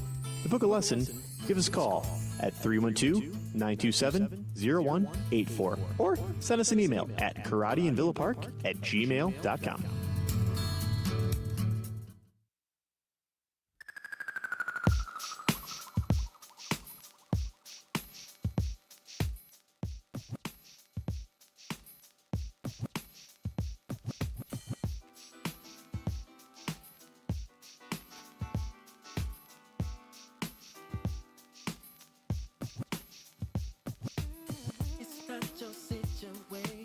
I just need contemplation over you. I'm not so systematic. It's just that I'm an addict for your love. Yeah. I'm the only one that holds you. I never ever should have told you you're my only girl. Never should have told you. I'm the only one that holds you. No. Never ever should have told you you're my only world. Just think how long I've known you. 773-763-9278 is the number. 773-763-9278. My cousin Chris went to high school with Eric Benet. Can you believe that? Ooh, Yeah, he said he was kind yummy. of a nerdy, artsy dude in high school. Yummy. That sounded real nasty. Have you seen the Front Porch concerts before on YouTube? Yes. Did you see Eric Benet's? He did one. Oh my God, it was hot. It was hot. I'm gonna have to find it. George Clinton did one too. Did you see that one? I saw a little piece of that one. Oh, George turned it out on somebody's porch. How could he not? Because he's 83, 4 years old. Doesn't matter. The funk fortifies him. Oh my God, I guess so, man. He sat his ass down on the stairs for a little while. That's okay. Man, please. Didn't you say Gladys Knight did it too? It's crazy because he's almost as old as Ernie Isley. Ernie Isley can't hardly sing no more. That's what you told me. How old is Lionel Richie? Is he not in that age range?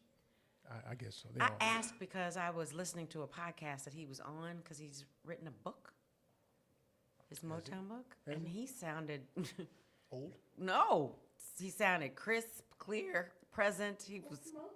Maybe he got plastic surgery on or something. It was really a good interview. Is that right? Yeah, it was great.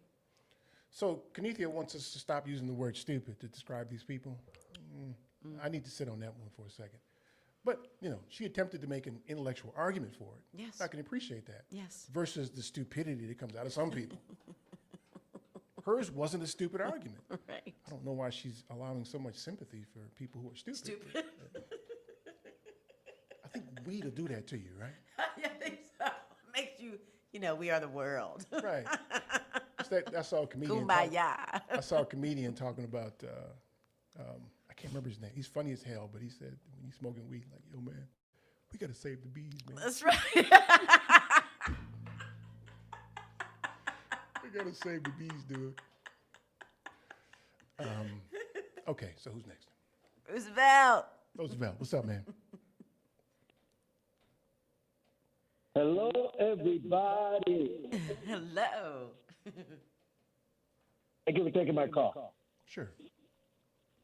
Also, I want to mention the word stupid. So about 2 days ago, to answer the gentleman you hung up on earlier, which I was yelling at my radio, and luckily you did it. You hung up on him. So to answer all these indictments, back to the word stupid, 2 days ago it was reported by The Hill. And I read it. Trump accidentally posted message to Pam Bundy on prosecution of Comey, and so on and so on and so on. Yeah. Was that stupid, or was that really an accident? Now, it's also been reported that Trump has, in his first presidency, 30,000 lives. But what is not reported is how many stupid things he's done. So the people that follow this guy, what are they? Stupid. What would you categorize them? Ignorant, like the farmers? Stupid, like the farmers? They're stupid. They're all stupid. And they're too stupid to know they're stupid. Exactly. Now, I mentioned before that in my community, there's quite a number of people that to this day stupidly follow this guy. After they see what's going on in their own city, Chicago, they still support this idiot. You have no idea what the lengths I go not to, get off the rails and swear on the radio in Spanish. And this is how they answer. Well, there's certain things I don't like about them, but I still support them. We'll talk about stupid. It's not only one race, one color. It's a variation of colors. It's a rainbow of colors that to this day people are still supporting this person, this stupid person that we have in the White House. And to expect that they're going to give him the Nobel Peace Prize, that's also stupid. And to his followers, to believe that he stopped 7 wars. No, he was going, right before they gave the Nobel Peace Prize, he was going around saying that he had stopped 7 wars. So I have to put that one on his followers to this day. They believe. It's all stupid, man. It's just all your stupid. Words. And listen, man. Things that come out of his mouth. I think to the degree we keep talking about that idiot, I think we lose IQ points. I listen to Urban View Radio most of the day when I'm listening to radio, and they don't talk about him at all. And it is so refreshing. I would encourage everybody to tune into Urban View Radio. Check out Clay Kane and Karen Hunter. Check them all out. Lurie Daniels. Check them all out. It's so refreshing to have people talking about what we're going to do, about community. So, let's not do it anymore. I mean, we have to make mention because it's current events, but we don't need to spend a lot of time on that idiot, man. Agreed. Yeah. I think you're right. Yeah. Thanks, Roosevelt. Oh, thank you. Appreciate it. Thank you. Have a nice day. You too. Have a great week. Okay. Who's next? Pam in Chicago. It is Pam. Pam. Hello. Good morning, Michelle. Good to hear you. It's good to hear you too, Pam. Hello. It's Hello. just a reference to. Hello. I'm here too. Good Hello. afternoon, Eric. Thank you. Now, I'm just teasing, but it was good to hear Michelle over the week, and always good to hear you, Eric, Thank you, Pam. on the weekend. Feeling some kind of way, man. He's pouting. Don't feel any kind of way because there is love for you. There you go. Too late. See? Too late. All right. What you want? So, what you want, man? What you want, Pam? Let me get to it. Eric, I understand that we're, kind of just at our wit's end with this adjudicated sexual abuser. But all I ask is this: that we not stop talking about the Epstein file, because he was best friends with a child rapist who raped and sex trafficked 13 and 14-year-olds. And for me, that warrants discussion. And I'm ready for congressmen and a lot of our business community to step up and call it out. Because just because Epstein's dead, that doesn't mean that ended the sex traffic ring.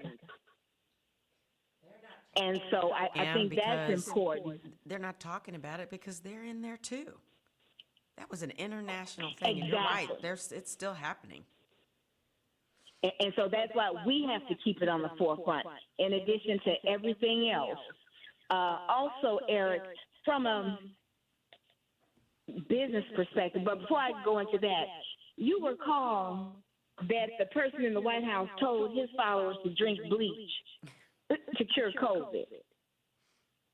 And that happened because the calls to the poison hotline increased. So I'm just at the point, go on and drink the bleach. Just have at it, fix it in a cocktail, just drink the bleach. Because I'm like you, Eric, we have to move on and we have to know what to do.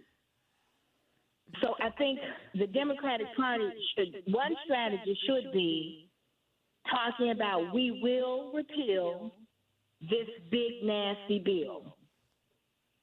Tell me what you're going to do once we give you control of the House. Mm-hmm. We will release the Epstein file, and we will hold everyone accountable. And there has just been a connection with Senator Murkowski. Her husband was at some event and had kind of, business relationship with Ghislaine Maxwell. Yeah. Mm-hmm. And Epstein, yes. And I think she had, if not one of the deciding votes as to whether or not to release those files. Yep. And of course, Speaker Johnson was confronted about that. Why not go on and seat the newly elected representative, which would give them the vote to release the file? They're refusing to do so. They're not even in session and haven't been for at least 3 or 4 weeks.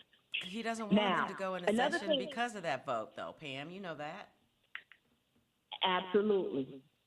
So one thing, talk about they're going to repeal the bill. The next thing, military families are hurting, and our military service people.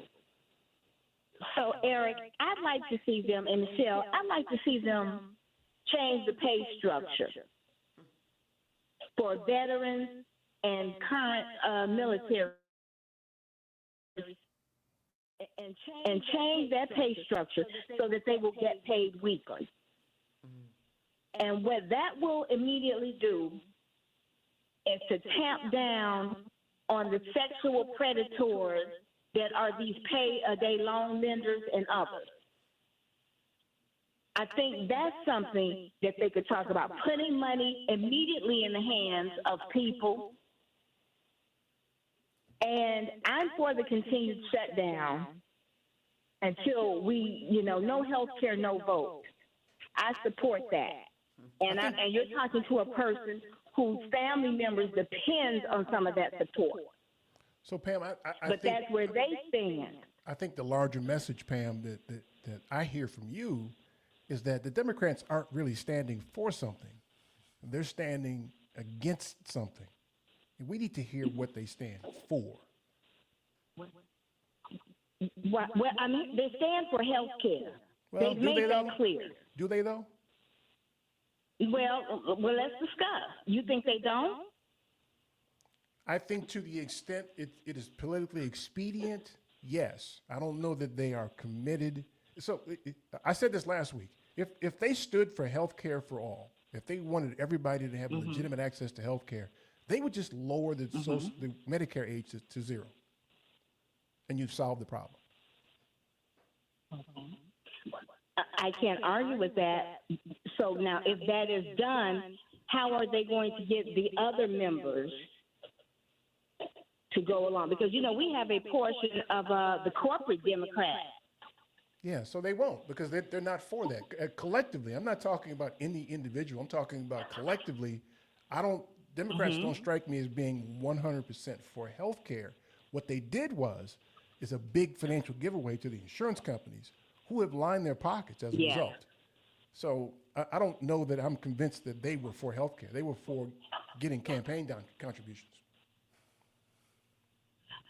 Well, I can agree with that, Eric, but I guess what I can add to that is that the health care, as lacking as it may be, that we do have, that comes at the hands of the Democratic Party and elected officials. Now, I hear you saying do more, act more, and get more results. Well, I mean, so we're splitting the baby a little bit here now, Pam. Honestly, we are, because I hear you, and I don't hate them for what they did do. I'm just saying, if you were for health care for everybody, you wouldn't do it the way they did it. And they're not. They're not for well, health I care can't for argue everybody. that point. Okay. I can't argue that point. But all I would ask then, how are we going to push them to do more or work harder to get those people elected to office? Yeah, that's the second one is the answer. We need different people. This crop of Democrats, they're not worth a damn. Hakeem Jeffries and then included. it's difficult to get people to run. It's difficult to get people to run. It's a distasteful to be industry. honest. It's a distasteful industry. Nobody wants to be in that cesspool. I agree. I agree. You And should run, Pam. Why don't you run, because, Pam? I tell you this. At this point in my life, I'm not able to. But Eric, one of the regrets I do have is there was a serious time that there was an organization that had asked me to run for alderman. I was living in the Austin community of the 29th Ward. And that is a regret that I have, that I did not take that opportunity. That answer is good enough for me. Good enough for me. Pam, we got to run to a break. I hear you on that. We got to run to a But break. thank you, Eric. But you could run. Yes, he could. Michelle, you could run. No, I can't. She can. And I'll hang up and listen. Yeah. Thanks, Pam. Thank you, Pam. That's my Thank Pam. you. It's Pamela. Pamela. Right. I can't call her Pam. It's a nonstick spray. Okay. Yeah. Pam. Okay, how many we got left?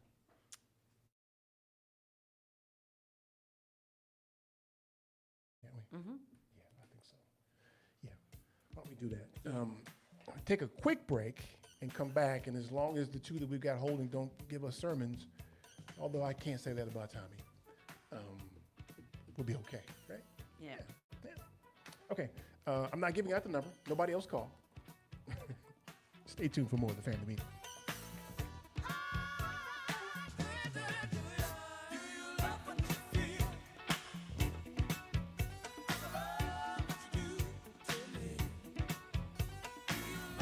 A 2016 study estimated that 13.1 million Americans were victims of identity theft last year. Fight back against your identity being stolen by signing up for Identity Guard. Identity Guard monitors your credit and identity information with alerts that can help you respond quickly if certain changes indicating fraudulent activity are detected, as well as help protect your computer from viruses, keylogging, and other serious threats. Plus, with Identity Guard's dynamic credit management resources and tools, you will have helpful information as you make better financial and credit decisions. Identity Guard includes $1 million identity theft insurance and lost wallet protection, and more if you ever do become a victim. Protect your ID for as little as $6 per month. Yes, that's only $6 per month by visiting lookaftermyid.com. That's lookaftermyid.com to securely sign up for Identity Guard today.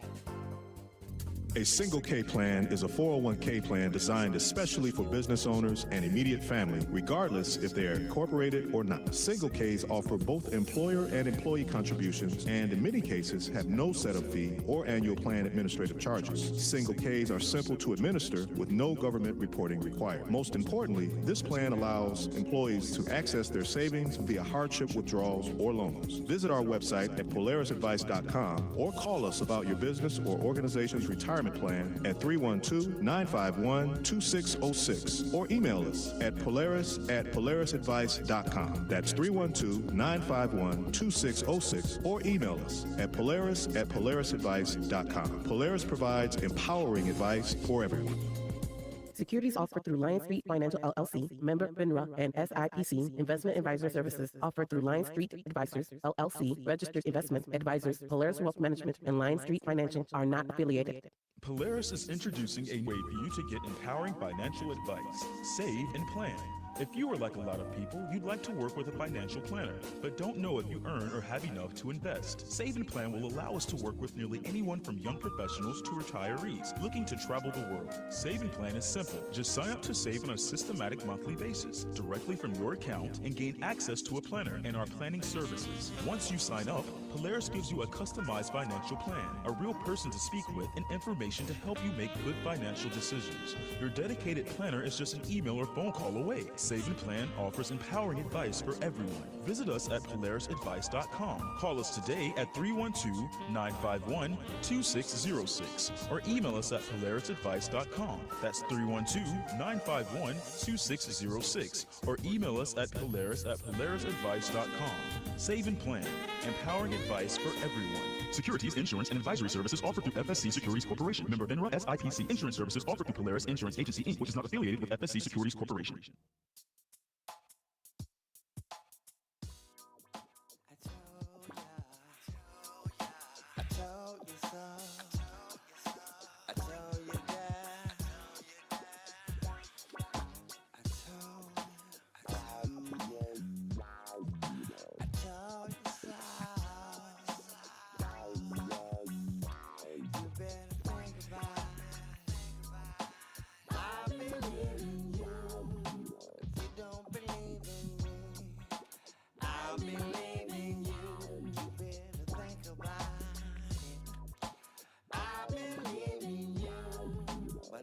All right, y'all. So the question of the day is, why is that? Why is that? I think this has been a year full of questions, hasn't it? For heaven's sake, just asking all kind of questions. We should just start a game show. What do you think? You ever watch, what's that show on CNN we watch all the time? Have I Got News for You? You ever seen that show? No. Oh, with the comedian? Yeah, Roy Wood. Mm-hmm. Right, yeah. Yeah. Hilarious. Roy Wood is good. Okay, so who's next? Naomi from Santa Monica. Santa Monica. Hey, Naomi. Hi. Hi, Michelle. Hi. How you doing? Good, good. How are you? Good, thanks. I was Hey, I'm here too. You too. Okay. You too. For heaven's sake, man. I'll be damned. I was going to address the question of stupidity, but, you know, I was wondering, I wonder how stupidity develops, because to me, I agree there are people who behave stupidly and They can be called stupid. That's all right with me. But babies are born. I think they're all equal when they're born. Don't you? So you think they become stupid? I don't. That's what I always assumed. But when you mentioned the question, I started questioning that. Actually. Okay, well, yeah, I agree. I agree that babies aren't born stupid. They aren't born anything. But the definition of stupid is having or showing a great lack of intelligence or common sense. So how do you get to that point where you're stupid? Well, part of it is you do stupid things, right? Let's agree on a premise, because I don't think they're stupid. I think they're born to survive, and that requires intelligence. Some kind of intelligence. Maybe we don't understand it. Well, so like some I don't alien know. I don't intelligence? know. Is that what you're saying? No. Human intelligence, baby intelligence. So to trash your damn soybean farm, that's a level of intelligence? No, but something happens. Either they're born with it or not. I don't know, but I always assumed that, but maybe I'm wrong. No, they did. If we're all equal when we're born, we're equally stupid or we're equally smart. I don't know. Well, okay, But that's a something good statement. happens. Some people become smart, or some people stay stupid. You know, it goes one way or the other, right? Okay, well, so yeah, I think that babies are stupid, right? No, Okay. and listen, now, I'm talking about the pure definition of stupid, right? Because they're not able to show intelligence in a meaningful way. They poop in their pants, right? They don't speak English, all right, or any language for that matter. They're stupid, and then they get smarter, right? Like, y'all their think I'm brains are calling babies developing, stupid. right? I'm not calling babies stupid. I'm saying that they don't show intelligence or common sense right away. Babies will touch a hot stove, or jump off a damn building, or ride a bike down a crazy hill. That's stupid. And then they get smarter, right? Or they don't. Okay, so somewhere along the line, they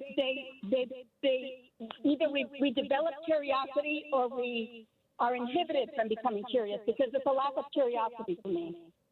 Well, I don't think it's organic. I don't think you just develop curiosity. I think that you're in an environment that encourages curiosity. Correct. So I think we can make stupid kids. They become insular. Yeah, they become insular. They become insular. That too. Fearful. That's it. Fear. They become fearful. Yeah, I agree. I mean, if you're in an environment where curiosity is not fostered, then you're on your path to being stupid. So it's not genetic, but it's the environment fosters the development of stupidity, and it's transferred from one generation to the other, but it's not native. They could change if their environment changed, at some point. Yeah, oftentimes stupid parents make stupid kids. Yeah, that's right. Yeah, I would agree with that, right? We'd have to look up the data because we're intelligent people. We want to see the data, but I think intuitively. Yeah, so they're behaving stupidly. I don't know. I kind of wonder. I don't trust people who behave like that. Well, okay, when you were talking about stupidity, I was sitting there thinking, does racism cause stupidity, or does stupidity cause racism? I think it's the latter. Stupidity causes racism. It's the same insularity. Yeah, I think so. But listen, I appreciate the intellectual conversation. We're thinking through it because we're thinking people. The stupid people are out there, he called me stupid. They're not even thinking about it much because they're stupid. They're stupid. Thank you. We appreciate the call. Thanks again. Thank you, Naomi. Thank you. Bye-bye. You're welcome. Bye-bye. See how that goes when you have an intellectual conversation? See, that's what I'm talking about, too. I think it's great. That's what stupidity doesn't look like. Right. And what's my saying? What is it? Something about changing the world one conversation at a time. Let's see what's on Tom's mind, shall we? Hi, Tommy. Tommy, what's up, man? The last time I spoke to you, I asked individuals to, sit down at their tables and take a deep breath and look around and see if you couldn't figure out that we are in dire times from uninformed and ignorant and stupid people. I don't know how else to tell you, because right about now, if it does not, and it is not, crystal clear that from your insanity, your devious behavior, the rabbit holes that you chose to go down, your clear misunderstanding of cultural values, and the reality in which you live has placed myself and my family in these perilous times where we have to stop and ask, well, hey, wait a minute, is just going to the grocery store our last day on earth? And it's not preaching, it's not being melodramatic, it's not pulling everybody back down, but damn, when do we live in reality? Is that not stupid? I mean, wait a minute, hold on, homie, let me figure this out, cuz. Since I got lights and gas and water and stuff to pay for, now, not only did I get laid off, but I'm told that I will not be able to go back, and I have nothing coming from the time that I worked. And this just don't apply to me. This applies to we the people. I'm just putting my hand up in the air if you don't mind, sir. How in the hell you still getting paid? But wait a minute, it ain't enough here. Hold on, homie. Wait, are you sitting up here seriously telling me that you had a legal obligation to go to the polls and vote for reality? And here we are. I think you had a great show. Stupid. Man, you can't even laugh at none of this. It's not funny. Our women are under attack. Kids under attack. AI going crazy. People going crazy. But principled people have not. And if it would not be for the principled people who are listening to this radio show as I get off the air because I'm way too long, you need people in your life like an Eric and a Michelle, drunk-ass Adrian.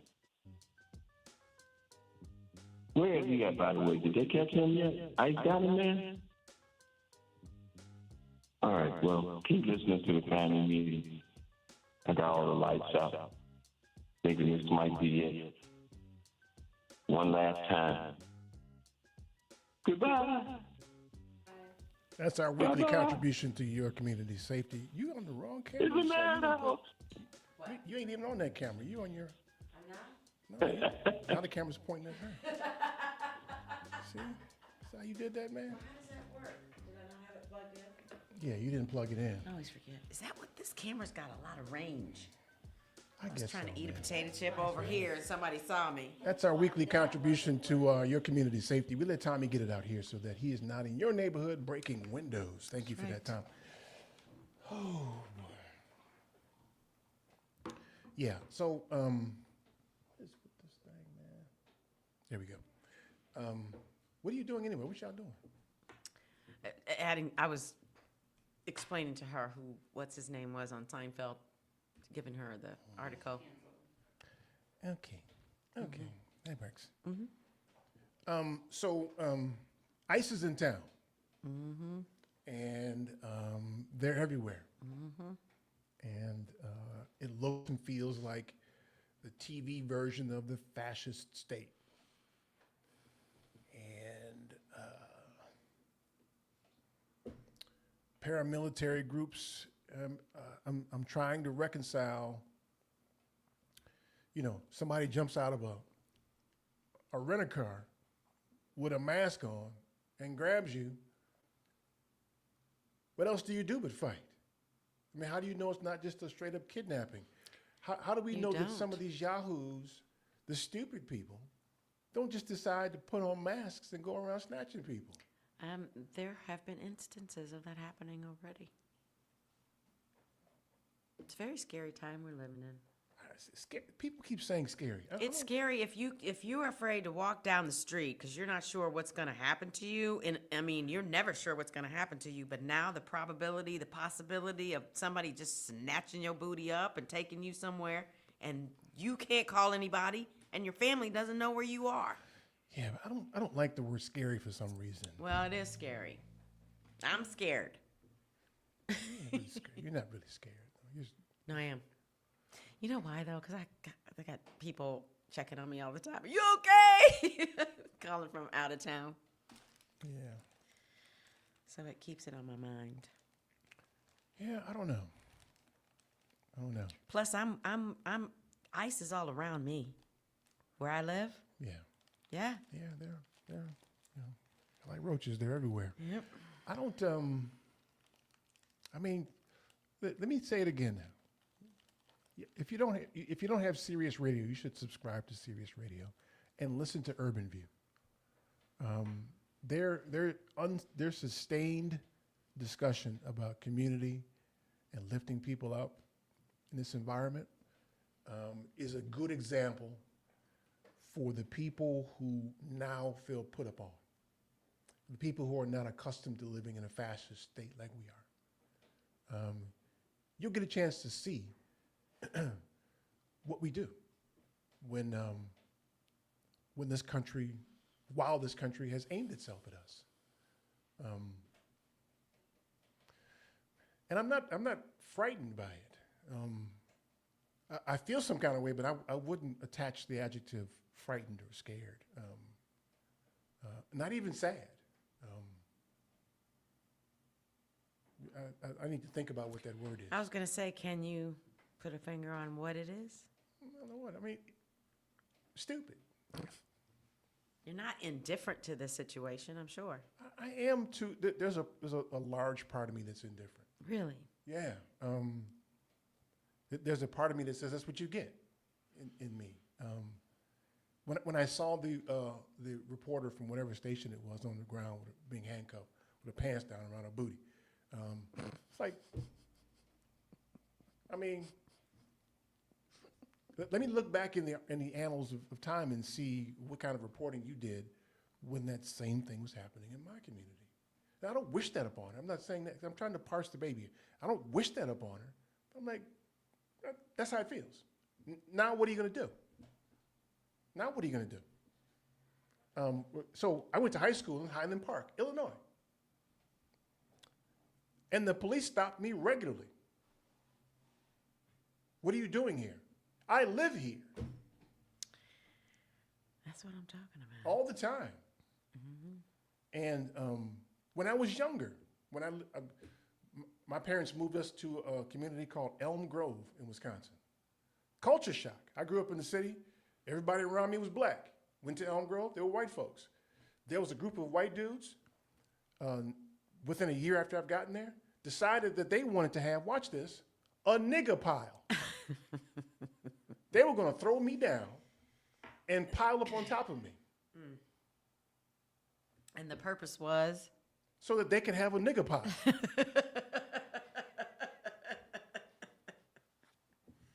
Okay, so I got in trouble because I blacked some eyes that day. Sure. Because my dad told me, black some eyes. Sure. When that happens. Mm-hmm. So, I don't know. I mean, I need to figure out what the adjective is because I don't, I'm not emotional about this at all. I think it's just stupid. And I am very emotional about it. I'm really troubled by it, actually. Well, let me encourage you, if you're listening to us on terrestrial radio, go over to the YouTube channel because we'll keep going there for just a little bit. So I got to eat my cupcakes, man. I got to have some more chips. I'm starving. That's all the time we have. I want to thank you for yours. Michelle, thank you so much for the news. For all of you who welcome. called. Thank you so much, Tommy, for getting it out here. Tune into the family meeting every Sunday at 4. I'm your host, Eric Grant. Peace. All right, I'll see you guys next week. All right, man.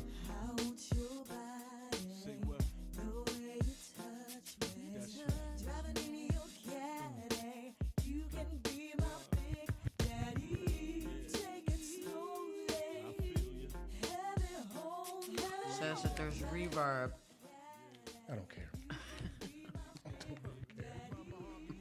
Don't care. You need to care. I don't care.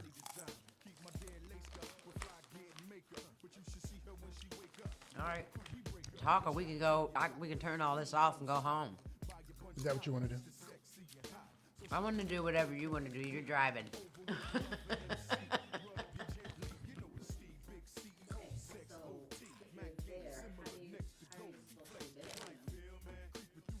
Well, it's supposed to be plugged in, and where's the plug at?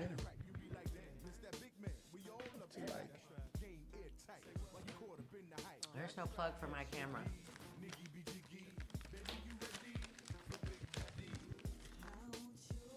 You gotta plug your camera in. Why do they Not move today. it? No, you don't need it today now. In my computer? I did not know. That's why I was like, I'm trying to get the angle from. And it never changed. And That's why. I adjusted the height and everything. I never saw it adjust because it was coming through your camera. There you go. And we learn. I think sometimes both of them are on. See what? Sometimes like this camera's on, and if I remember to plug that one in, I think they're both on. Yeah, well, y'all be chalking and stuff, man. You need to shut up. Just shut up for a minute. How about that? Could you just tell us to shut up? I did, out loud in front of everybody. I did. That's not very nice. How about that? We weren't talking a lot. She was trying to adjust the camera. You were talking a lot. We were not. And if we were, it was during a commercial. Oh, my kidney bone, man. I don't know why my... Okay, so go ahead and get your cussing out now. Say something to make me cuss. Huh? What? My phone's dying. Yeah, eat this raspberry thing. Eat that. So while you're pushing that over to me, does that mean you're taking the... I'm taking, you better get what you want, and then the rest is going my way. Chop, chop. Chop, chop. That's my phone first. Chop, chop. No, thank you, Michelle. So nice of you to think of us on your anniversary. Which was clearly very important to her. Whatever. You better, come on, man. Let's go. You're in tip Stop over rushing already. me! Chop, chop. What's with the big involved part about eating cupcakes with you? Don't you know how this works? I'm such an ungrateful. Huh? I'm taking the lemon one just for that. Because it's girly. Go and take your little girly ass. You know you want that lemon. Take your little girly I'm ass. taking it anyway, and I'm taking the raspberry too. That's girly too. I don't want that either. Tiffany? Yes, ma'am. Are you going to get one of these? Yes. You just messed that all up. No, he didn't put it in a thing. See, there's not a... Oh my God, look what you did to that. There's no cup, there's no thingy on it. That's an assault. You should be arrested for that. Are you going to bring them over here so I can get to it? Or? You're going to have to get up. Here. Hey, where you going? She's going to bring it to me. Because she loves me. That's right. Mm-mm. Thank you. Too bad drunk ass Adrian ain't here. I know, right? Did you see? You get none. You get none, Adrian. Did you see the picture of his cocktail? No, I didn't. You get bubka. I'm getting ready to get rid of it. Nada. Y'all got too much setup, man. Y'all need to just eat, man. She's got to clean up her mess. Yeah, like Rich, man, tidying up all the time. We don't live here.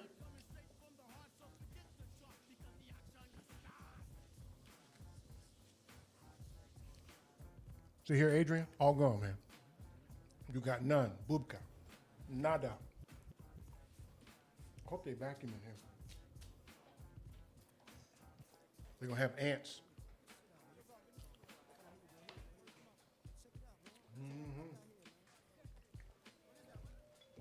Okay, Michelle, hurry up, because you got to cuss so we can get this over with now. Come on. Why do I have to cuss? You said you wanted to cuss. It's 6:05. You said 6:02. 6:02. I don't remember what I was going to cuss about. Oh, my God. You make me so cuss all the time, but now I'm excited about this raspberry cheesecake. What you want to cuss about? Come on. I don't know, what were you talking about? Ooh. What did you want to cuss about? I don't fucking know! Feel better? My gosh! Did you see I'm trying to throw that out on this raspberry thing? Okay, so hold it up so Adrian can see, so he knows he doesn't get any. Adrian.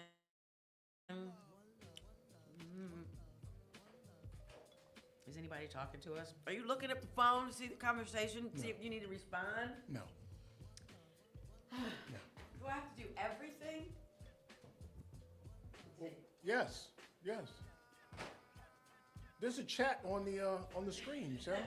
Adrian said those chips sound like a construction site.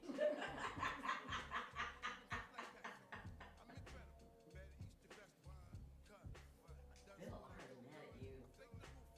Whatever. Come on, Bill, what's wrong? He's mad. Why don't you pull up the chat on your thing there? You could just see it right there. Ah.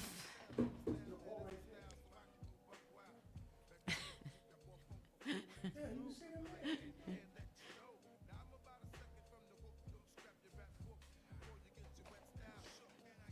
Radio Doogie.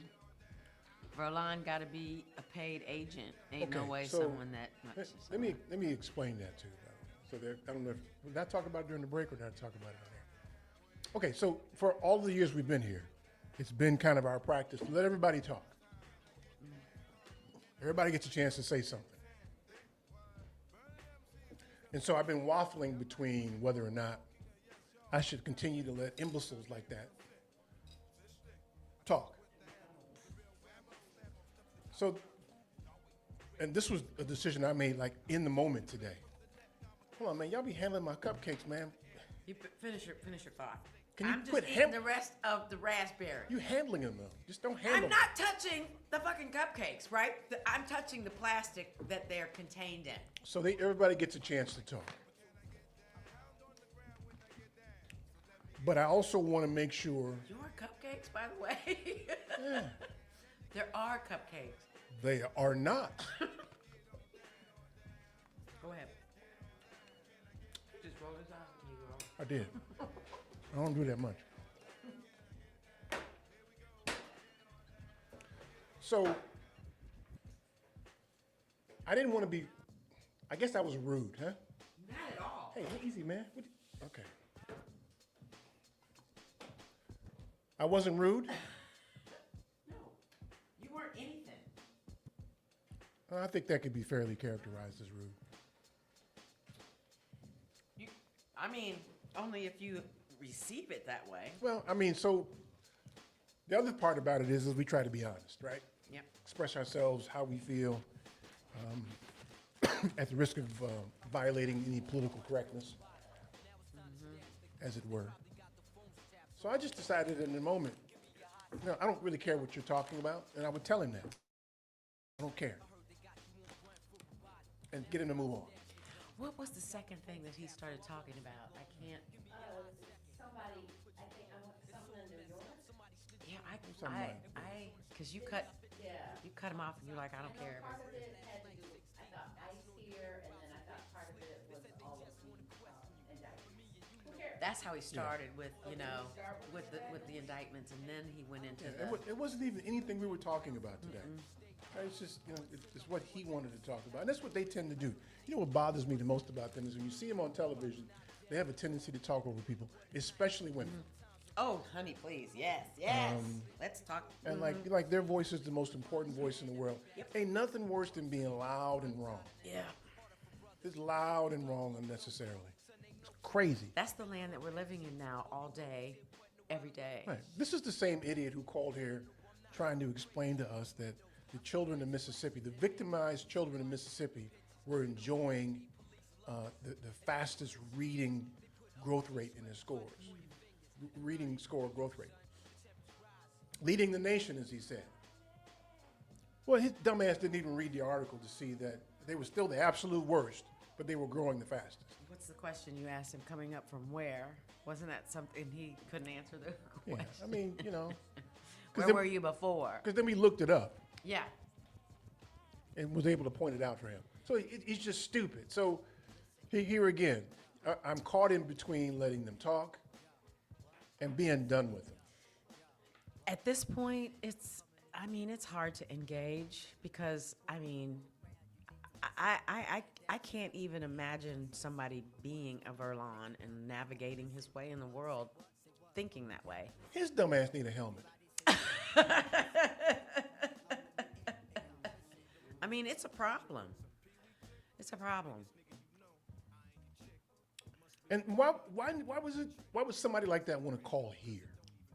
Same reason that they want to go to HBCUs, to just be negatively disruptive. It's a different kind of disruption than us. Conservative is one thing. Stupid is another. And he's in the stupid camp. A lot of them are in the stupid camp. All the soybean farmers. All of the Latino people who voted for this. All of y'all. I wish I could parse that. So I could say, here he is. This is the one that voted for you over here. Take him. See, I think it's more hubris than anything. Because it's not going to happen to me. What's up with you and your big ass words today? There's not, hubris is not a big word. That's just not part of your vernacular normally. So I can't pull a thing out You been hanging around too now many and white then? folks, man? You been hanging around a lot of white folks this week? Well, I was today.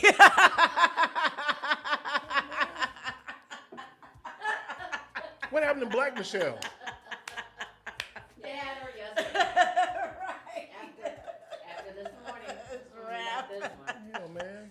I'll revert back All right, go ahead with your little hubris thing. I feel judgment. Good. I hope you do. Go. What's with this little hubris thing you're talking No, about? I'm thinking that it's what I said earlier, just a different way, that they never thought it was going to happen to them. That's a whole kind of an ego thing, right? It's I want this to happen, and it's not going to happen to me. How can it happen to me? And now it just happened to them. They just never thought it would. That's what I think. That's part of probably where I am now when I was trying to figure out how I feel about this. If the situation presented itself and I discovered that one of them had voted for him, I'd point him out to ICE. Yeah. He voted for y'all, but he one of them. Yeah. Is he here legally? Check his papers. See, this is what you asked this question a couple weeks ago. What is gonna happen? Where are they gonna go when this is all over? These MAGA people. See, that's the big thing. How are we gonna coexist? Because we have to, right? So that's the big thing that people who've never lived in a fascist state the way we have to reconcile now. Is that I turned your mic on. Is that the people that are aiming themselves at them right now, what they have to grow accustomed to is that none of them will be held accountable. Mm-hmm.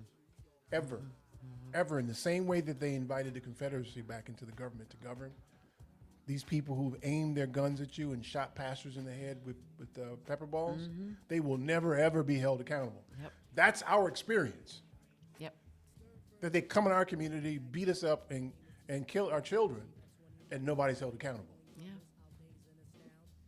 Or they lock up our men for 30 years for something that they didn't do, or that they beat a conviction out of. And now this brother spends 30 years in jail for something he didn't do. We had somebody get let out a couple weeks ago, didn't we? Here in Illinois? It seems like it's weekly now. It might even be daily. Mm-hmm. But so they're going to have to, that's the next big thing that they're going to have to not be able to understand and be outraged about. That none of them will be held accountable. In fact, not only will they not be held accountable, they'll be invited to lead in your community again.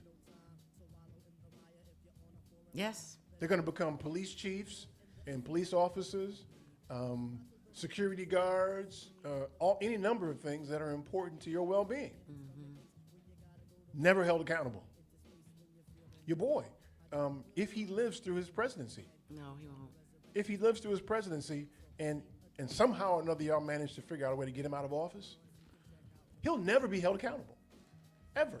And let me just be clear, because everybody's listening to everybody. I am not suggesting that someone do harm to that man. I just don't think his body is going to hold up much longer.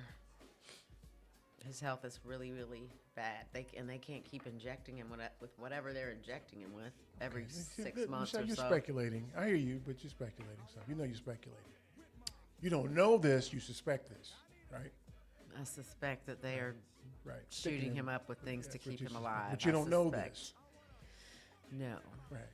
Because he looks stupid all the time anyway, with his fat ass. But we don't know that he's stupid. We do actually know he's stupid. Now, you can display stupidity. Right? And you can display illness, too, with his swollen ass ankles. You can display that. But how severe it is, he would never admit it. Nobody would ever admit it. None of them will. No. So we'll never know. We'll never know how sick he is, if he's sick. We'll never know. We'll never hold him accountable for anything he does. And anybody in his administration, none of them will ever be held accountable. That's the black experience. That's what y'all got to get ready for. Because you think somehow or another that this is going to make itself right. And then the people will be held accountable for their actions. That ain't how it works in this country. That ain't how it ever worked for us. You're going to have to get ready for that. I wonder how the people who, in the Civil War, I wonder how the people who fought in the Union Army felt about the people who turned arms against them, who killed their family members. I wonder how they felt about having them invited to work in the government.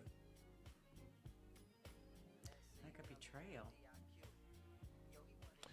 So, if they felt that way, in mass, do we see any signs of that sentiment manifesting itself? I don't know. Were there protests? No Confederacy in the Congress. No Confederacy, none of that. So, I don't know it to be the case. But if it were the case, if we were to find it, it wasn't effective. Whatever it was. So the country's natural level point is to invite insurrectionists back into the fold. Most of them are ICE now. Right. So you have to get ready for them to invite them back in the fold now. But that's what happens next. Do we? Can we figure? First of all, we're not going to be able to identify them. They're going to go into hiding. Well, AI might pick out a few, but you're right. For the most part, no. Because it won't be fashionable anymore to be nasty, hateful, evil. Yeah. It's the in thing now for some reason. But it's not a race thing either, because there's black people out here doing the same thing. Yeah. It's a police culture thing. Yeah. It's bad. So you want some insight from the black dudes who are accustomed to this? That's what happens next, is you're going to be frustrated that none of them will be held accountable. Ever. You're going to tell them what they should do to deal with that frustration? Absolutely. Nothing. Nothing. Like the people who may have been upset about the Confederacy being invited back into the governing party. Maybe march around for a little while until you got to go to work or when you get tired, and then it's over. They count on you running out of steam. You don't pull any of the levers of government. You don't, unless you're a prosecutor like Fonnie Willis or Tish James, where you can prosecute. If you're not that person, if you're not going to run for that office or be that person, nothing. And if you were that person, if you were elected to be in Tish James' seat or Fonnie Willis' seat, and you decided you wanted to hold somebody accountable, you'll be met with all kind of resistance. Yeah. Just put it behind you. Just forget it. Let's just let it go. Let it go. It's behind us now. They're done and they don't have any power anymore. Let them go. Yeah, pretty much. There's some stuff going on in this building. What's going on? Something cracking in there? I think they have some poltergeists. That is really wild, Michelle. Poltergeist? No,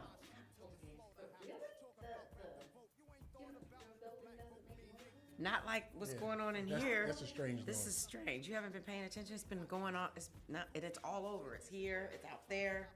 Okay. It's not settling noises that I'm hearing. freaky poltergeist is ghost. No, he's freaked out by it too. Yes, he is. I'm not freaked out. I'm curious. I'm not freaked out. That's his form of freaked out. It's only you. It's only you. Watch something come down from the ceiling. That's all I'm telling you. Be ready. It's gonna come through these big ass vents and just Get you, because you're the only one looking for him. There she is. I feel judgment. There are poltergeists in the building. I'm just saying. So look, I've never wanted to run a class for white people, but maybe we should run a master class for white people. Maybe. What will happen next? I think that's one of the more shocking things. It's not a bad idea, actually. I'm not the person to teach it, though. Maybe you are. No. I think so. No. I think so. No. Too late. We've already booked you. We'll have it at the public library. So they can rush out and grab books and read up on it. The books that aren't there anymore. Yeah. But it is, I can see, it is messy enough now where people will just opt out and say, this is, because if you start holding people accountable, like they tried to with the people from January 6th, it'll drag on for decades. That depends on who's in charge. Because it doesn't have to. But if you're going to effectively hold these people accountable, it would take decades to get through all of them. You mean to catch them? To put them in jail? Either to bring charges, write up or whatever attorneys do to grand jury it or whatever they do. It takes time. And they don't have enough attorneys to run it up. They ran out of attorneys for these insurrectionists from January 6th. They couldn't get them all. That doesn't mean we shouldn't do it. I didn't say that. I didn't say that at all. I'm just saying that because it is insurmountable like that, they'll give up on it. Well, let's... Like what would you do with these Confederates? With these Confederates, if they decided to hold them accountable, what would you do with them? Jail them all?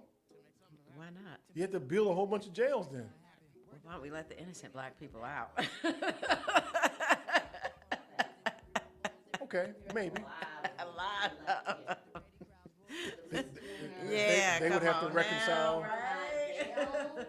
They would have to reconcile who's innocent and who's not innocent and try to figure that out. It's a long process. You are just, David, what?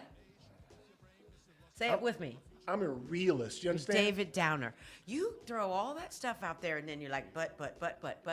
No, what I'm doing is I'm giving you the groundwork for them just saying, let's forget about it. Yeah, but we can't be, we have to believe in that somehow it's going to get better. I go back to history again. What in history would make you think that there's something to believe in? Why can't we change history? Why does it have to be like it was before? Why, with our knowledge, isn't the purpose of knowing history so that you don't repeat it? You would think so. I'm telling you the conditions under which it would take them to hold people accountable and that they won't do it.